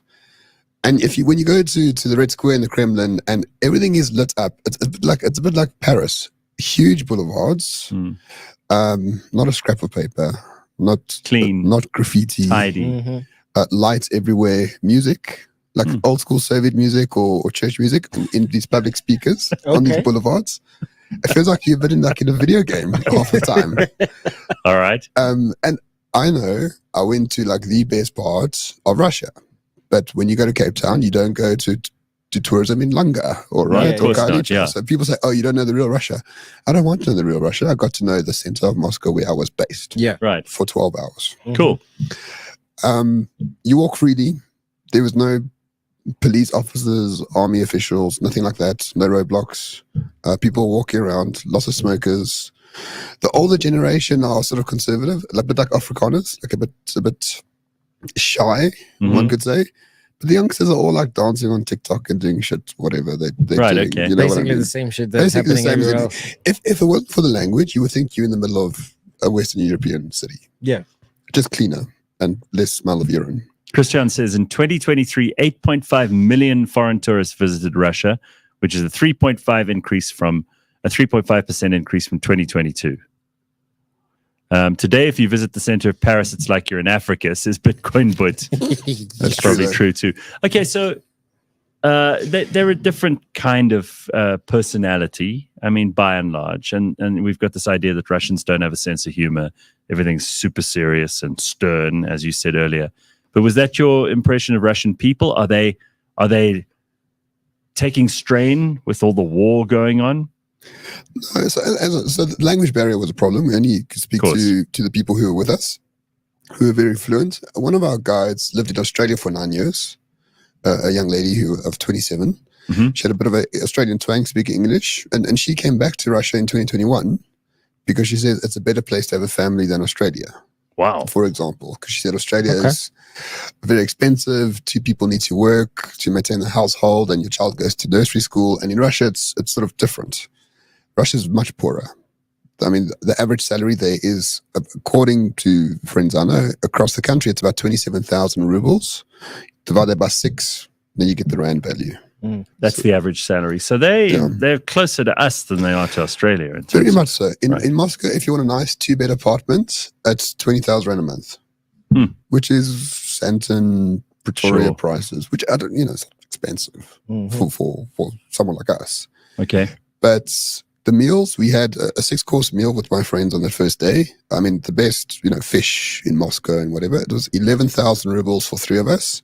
So it's about 2,000 rand, which is the price of a good meal in South Africa. In Joburg. Yeah. So I found the prices quite competitive, but I think we need to understand that if you look at the Russian GDP per capita, it only started increasing in 2000 when, someone became president. Before then, it was a total collapse of the Russian society in the 90s. Because this is where people get confused and they say, we don't understand why the Russians like Putin. Well, this is why. Because he got economic growth, it's safe, the oligarchs are being put under control, and places, Moscow, where I was very, very clean. You can see a lot of money spent to make the place clean, habitable, smell nice, look lovely, etc., etc. What is interesting, though, the architecture in Moscow, a lot of it was built by Stalin, and it's beautiful. Yeah, you were raving about this. I'm curious, because when you think of Stalin and you think of communist architecture, it's hideous, like concrete, just really, really bad. Blocks everywhere. I mean, I've seen East Berlin. I haven't been to Russia, but East Berlin is one of the most depressing places I've ever been in my life. It's miserable. There isn't one pretty building. And of course, the 70s are probably more responsible than Russia or than communism or than just completely non-creative architects. But what was pretty that Stalin built? Well, everything he built in Moscow was pretty. So, I mean, where it wasn't totally utilitarian. On the outskirts, on the way to the airport, you see the utilitarian sort of brutalism. Yeah. Right. But in the center, you don't. So what he did, he built 7 buildings. They're known as Stalin buildings. And they are the prime residential real estate in Moscow. And it's these beautiful, I'll show you photos, or it'll be on the video when it comes out. Okay. But it's just a stunning piece of architecture from the 1930s, a bit modern, a little bit Art Deco, a little bit traditional, but it's a stunning piece of architecture. And it's all around Moscow. And all those big boulevards were also built by him as well. Ostensibly, because he had a bit of a Nazi thing. He wanted his legacy to live on for 1,000 years. So he built all these buildings out of real material. Plus, they needed a lot of space for those tanks for the May Day celebration. Yeah, and they do. But these buildings are fantastic. And it's going in, you never think the Bolsheviks built anything beautiful, but they did. Yeah. And you're like, okay, if they did this, I'm not a Bolshevik, don't get me wrong, but if they did this, and I was misguided on this, what else did they do that wasn't just plain evil? Well, this is the kind of stuff that you only learn when you go to a place. Yes. Do they have any opinions about South Africans? Really, Richard says, I wonder what Russian citizens feel towards South Africans. Did they even know anything about us? None whatsoever. None. So there were 12 of us on the tour, the 3 South Africans, Indonesians were there, Indians, someone from Kyrgyzstan, someone from Uzbekistan, and there were other chaps as well that I can't. From Ghana, but no, not really. So the Ghanaian guy was called Emmanuel. He's a sort of radio journalist, and a lot of Russian women came up and asked for a selfie. and I kissed because they him don't and see a said, lot of "Listen." black people. Yeah, but he was like a big guy, a big black guy. Yeah, soft-hearted. So they do a double take if they see like a black person, but it's not. It's like if you go to South Korea as a white person, they just look at you. But they look at you funny. Yeah. What was the most surprising thing that you came across during your trip? The most surprising thing was that you got let's be honest, a shithole town of 5,000 people powered by a nuclear reactor. Yeah. Right. Especially within the Arctic Circle. I mean, Within it's the just Arctic unbelievable. Circle. I mean, come on. Imagine I don't know, like a small village in the Eastern Cape, and there's a nuclear reactor nearby. And it's only at 25% capacity. So you can increase the capacity of the town by 75% and you still have enough energy. It's phenomenal. Just amazing. That is pretty amazing. Carl says, what does Ramon actually do for a living? I'm genuinely interested. Surely the morning shot isn't enough. So, very important. I make no money from morning shot whatsoever. Okay. YouTube pays like maybe 10 grand a month, but like we just put that away and don't use it. So I got 2 other businesses that make me money. So I used to be a lawyer, no longer. I got 2 other businesses. One is outsourcing, where I get local talent for international companies. Right. And I do some digital marketing stuff, consulting. Excellent. All right. Well, you're just clearing up all of these things here. Yeah. Then I see Robin says that she went to Russia in 2019 and was absolutely incredible. Best was flying on Aeroflot. Instead of the standard plastic cutlery, we got stainless steel knives and forks. Guess no one fucks with Russian pilots. That is actually true. So we took 7 airlines or Spirit Airlines. It feels like Safir. The problem is the further east you go in Russia, the bigger the people become. So you got the Chechens and you got the like Kazakhs and these big bastards, right? Like the big Afrikaners type. Yeah. And you're sitting in like a seat like this. So I was surrounded both times. I was in the middle, and it's 6 hours. Oh, and it's that's 4 horrific. Hours. And then they sleep, so you can't actually move them. So if you need to go anywhere or do anything, you can't. So you just have to sit there. And that's horrific. But the Russians are very much like Afrikaners. I don't know why Afrikaners got upset when I said this. On Twitter. They're quiet. They're sort of a bit stoic, but once you get to know them, they open up and become quite jovial and fun. Yeah. So yeah, it didn't feel alien, like an alien culture at all. So Huge Erection wants to know, what did Ramon have to eat out there? Potatoes and vodka. So no, I don't drink. As people know. Do they though? I mean, Russians famously are big drinkers. Yeah. Well, I didn't see it. In Pivek, no one is outside. Yeah, it's too cold. It's too cold. There's no one outside, so I'm sure they drink. And by the way, you're not there at a bad time of year. You were there, a couple of weeks ago? In the middle of the beginning of summer, so it was only -2. It was only -2. It went to -40. Sure. Did you take warm enough clothes? Would you take this in a jacket? It's only -2, guys. It's not that cold. But I spoke to eat.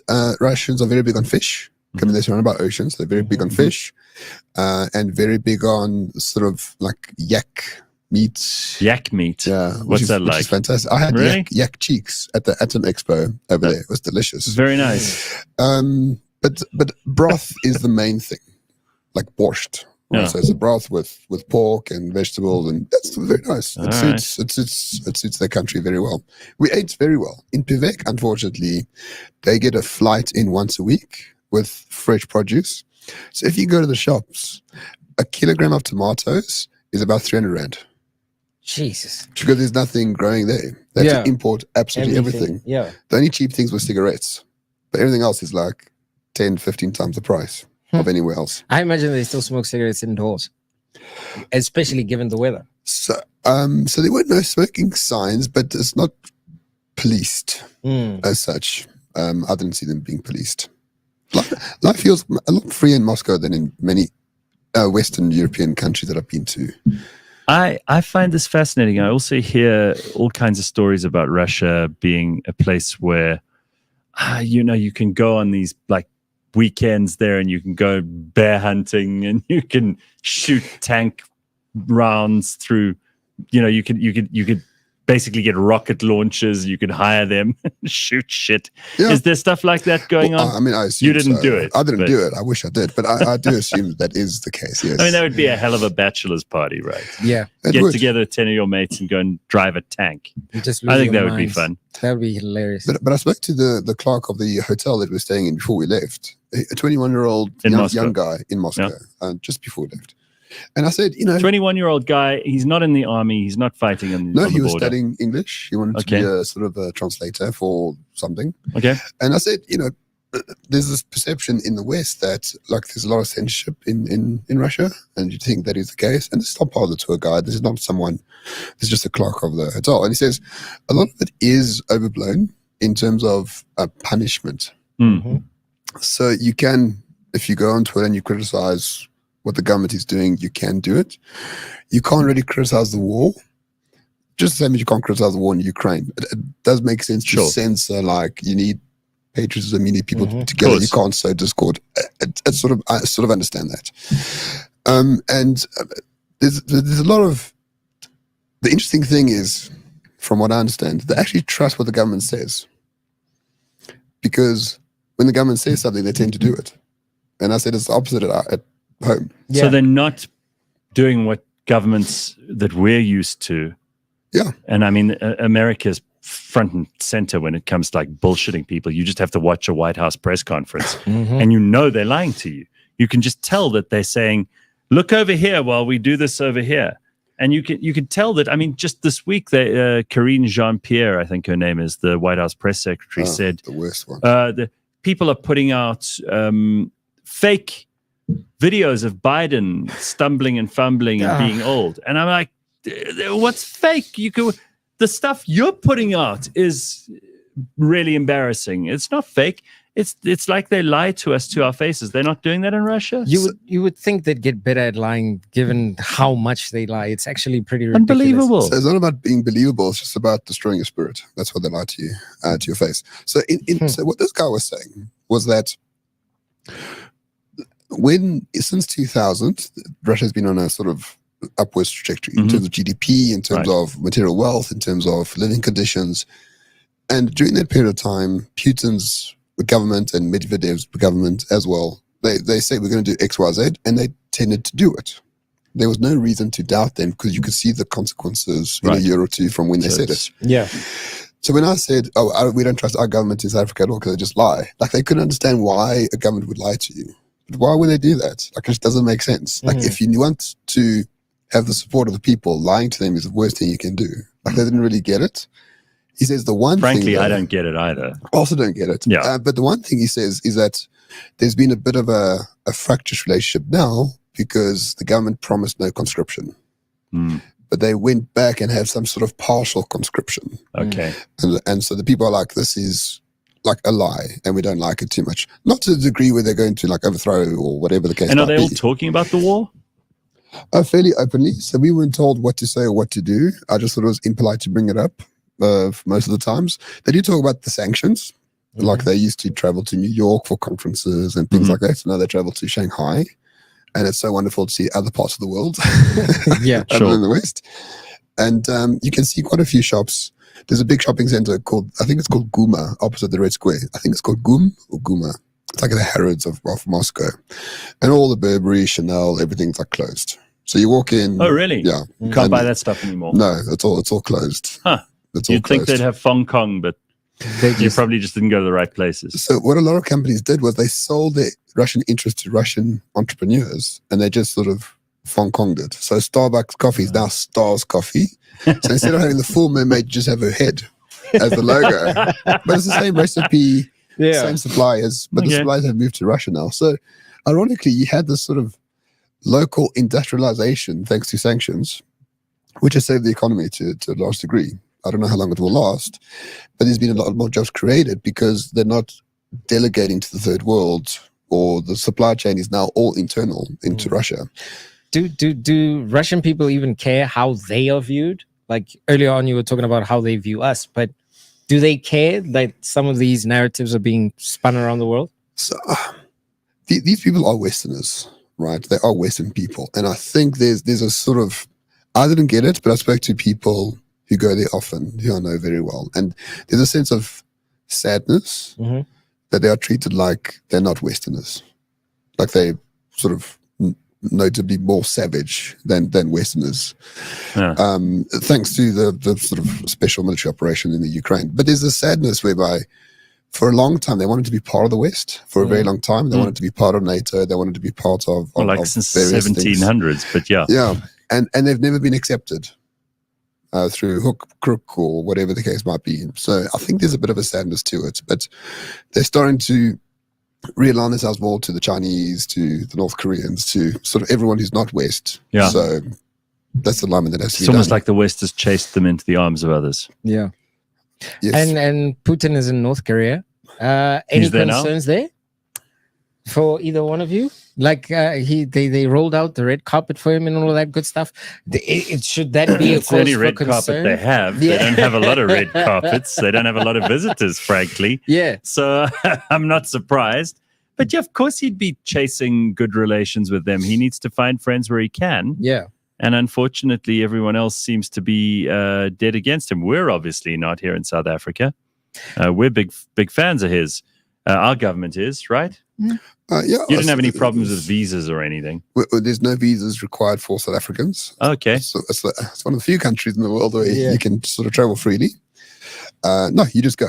Okay. And it's super simple. Just hop on a plane and you're there. Yeah. The women attractive? Oh, yes. The ones you saw? No, amazingly attractive. Okay. Yeah. And Richard says, does the teasers in Russia only have South African strippers, like an exchange program? But I spoke to a lady there who was showing us around the last day, and I said, "How are sort of Russian women?" And they said they're very headstrong and very stubborn, and it's not a good idea to have a Russian as your first girlfriend because they will like screw you. They'll ruin you. They will ruin you. They're quite headstrong because I mean the Bolsheviks were quite adamant on this like gender equality stuff. Yeah.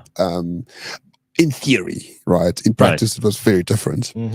But ever since, what she says, since 2000, women emancipation has been much more accelerated, thanks to economic growth, thanks to more jobs being open, etc., etc. So in school they were taught to be equal. So there wasn't.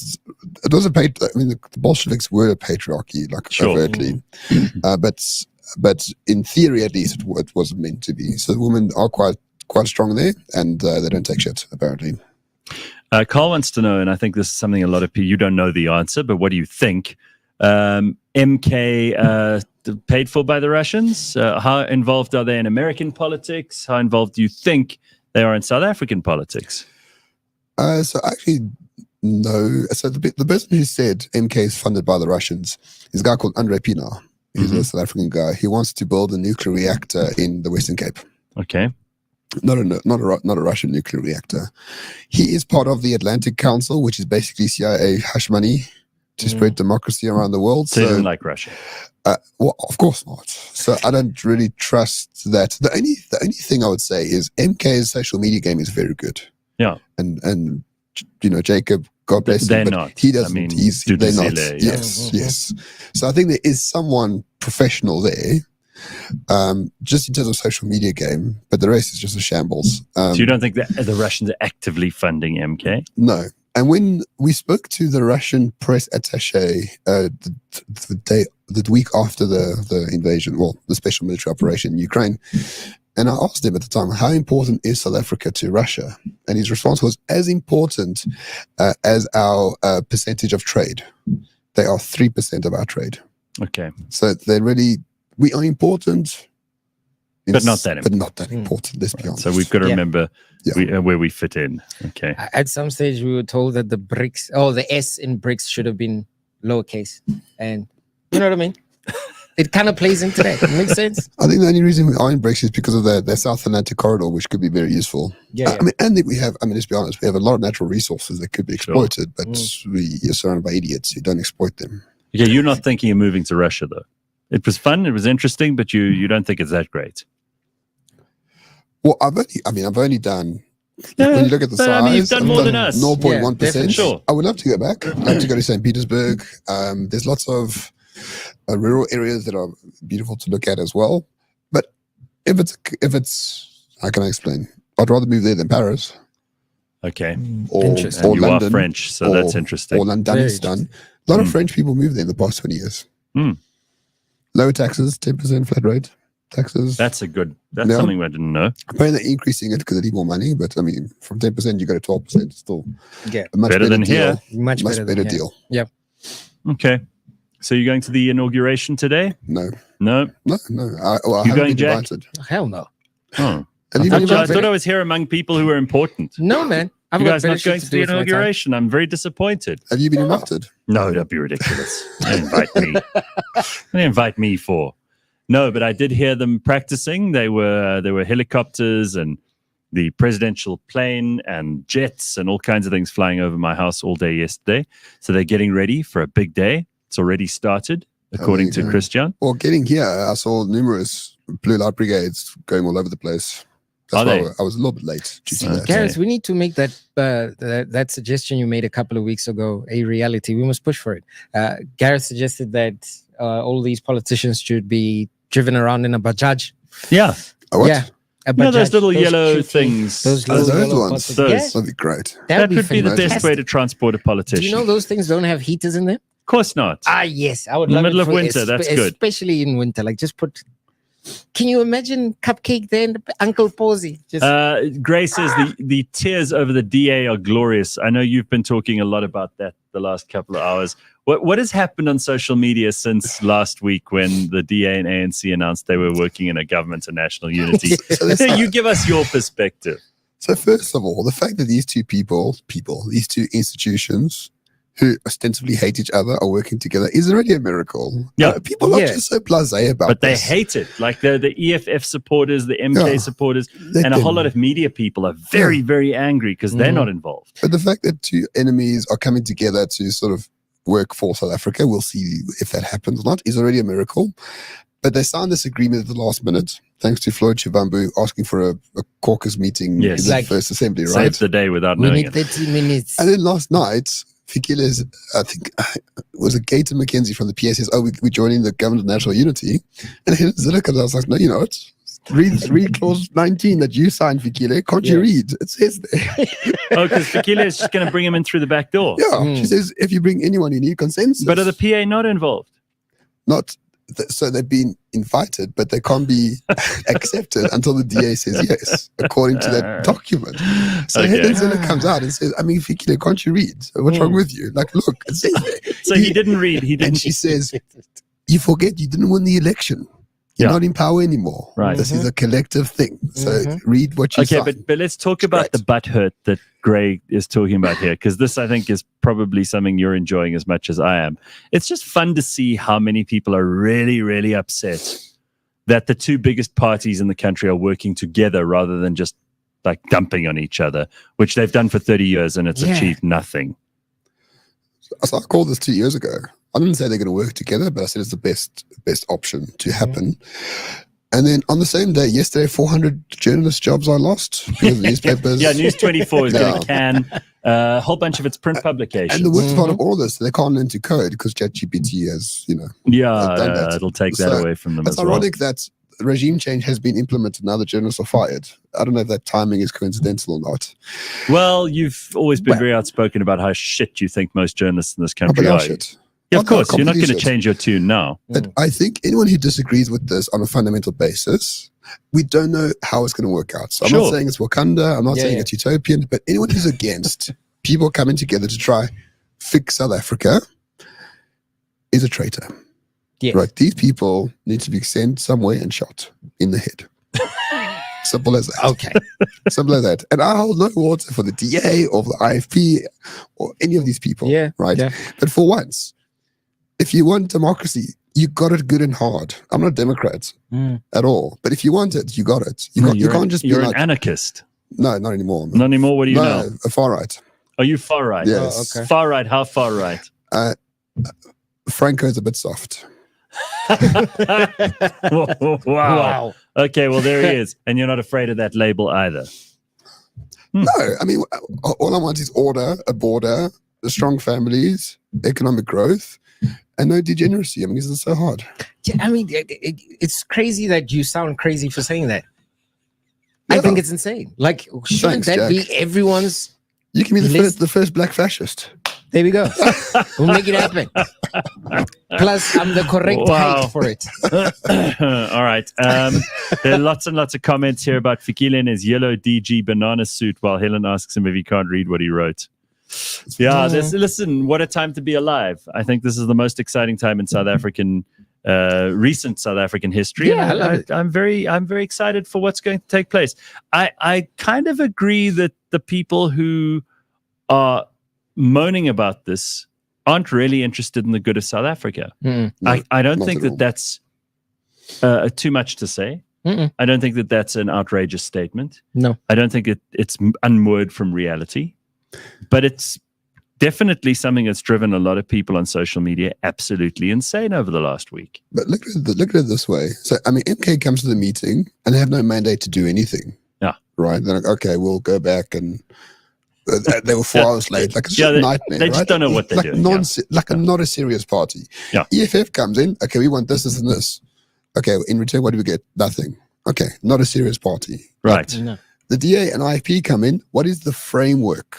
They're looking at the framework, not positions. The positions will come within the framework, don't get me wrong, but they're looking at the composition of how this works rather than what the positions are. Yeah. So you've got two different mindsets about governance, which is the framework, and the other one, which is what can I get for myself? Yeah, what's in it for me? Yeah. So I prefer the governance. If you're a Democrat, you should respect the governance aspect far more than the position aspect, I would think. But, okay. Well, there we go. The things people say and what they do are very different. Bitcoin Bot says, I always thought that politics in South Africa was a joke because of the disruptors. Now shit will happen because the country needs to work together. It'll be drama and jokes, but there'll be progress. That's all we ask. That's all we ask for. We'll see. And the official opposition now is the hard left. EFF, the Progressive Alliance, or whatever they call themselves. Yeah. MK, who's sort of far right a little bit, which I like, but they got like shitty economics. And the EFF, which are just a bunch of commies, laughing as something else. So the opposition, the official opposition in South Africa are like communists. And what's happened to that? Did you think that would happen in our lifetimes? Yes. I said ANC and DA will get together, so obviously the rest would not be part of So that. you either are with the people who are in charge now, which is this government of national unity, or you're with the right wing, which is MK, or you're with the left wing, which is EFF. Yeah, I mean, MK is far more left wing than right. They've got good ideas. Like, do you know the idea about sending pregnant young women to Robben Island? Yeah, I mentioned that once, and then I was quoted as being an MK supporter for the following 6 weeks afterwards. Because anytime I say anything, it's clickbait. Oh, fair enough. Yeah, fair enough. I just say less now. But the official opposition now are these sort of hardcore race nationalists, which I find very interesting. As long as the liberals are now in power, and I detest liberals and I detest communists. So, but at least the liberals sort of understand how to govern, which is, I suppose, a bit better than not, than having other people who can't govern. We have to find the silver linings everywhere, seemingly. But all I know is, at the end of the day, there's one group watching over the other group, and the other group is monitoring the other. I think, if anything, I hope they don't get into a stalemate to the point whereby nothing actually gets done. But at the end of the day, I think this is the best position we could possibly be in. Richard says, Action SA must have snagged the DA's publicist with all their moaning recently. Yeah, that's a good point. There's so much more to talk about. Enjoy the inauguration today, everybody, if you are going to be watching it, paying attention to it, or if you're just going about your daily business, trying to scrape together a living, that's also okay. Thanks, Ramon. Thank you for sharing your stories about Russia. Thank you. We look forward to seeing the videos that you produce out of this too. Jack, thanks for coming to spend time with us. And most importantly, thank you to you for being a part of the show this morning. We'll see you on Friday. And tomorrow, Burning Platform, where we should have some interesting observations about the political goings-on. Have we got cabinet positions yet?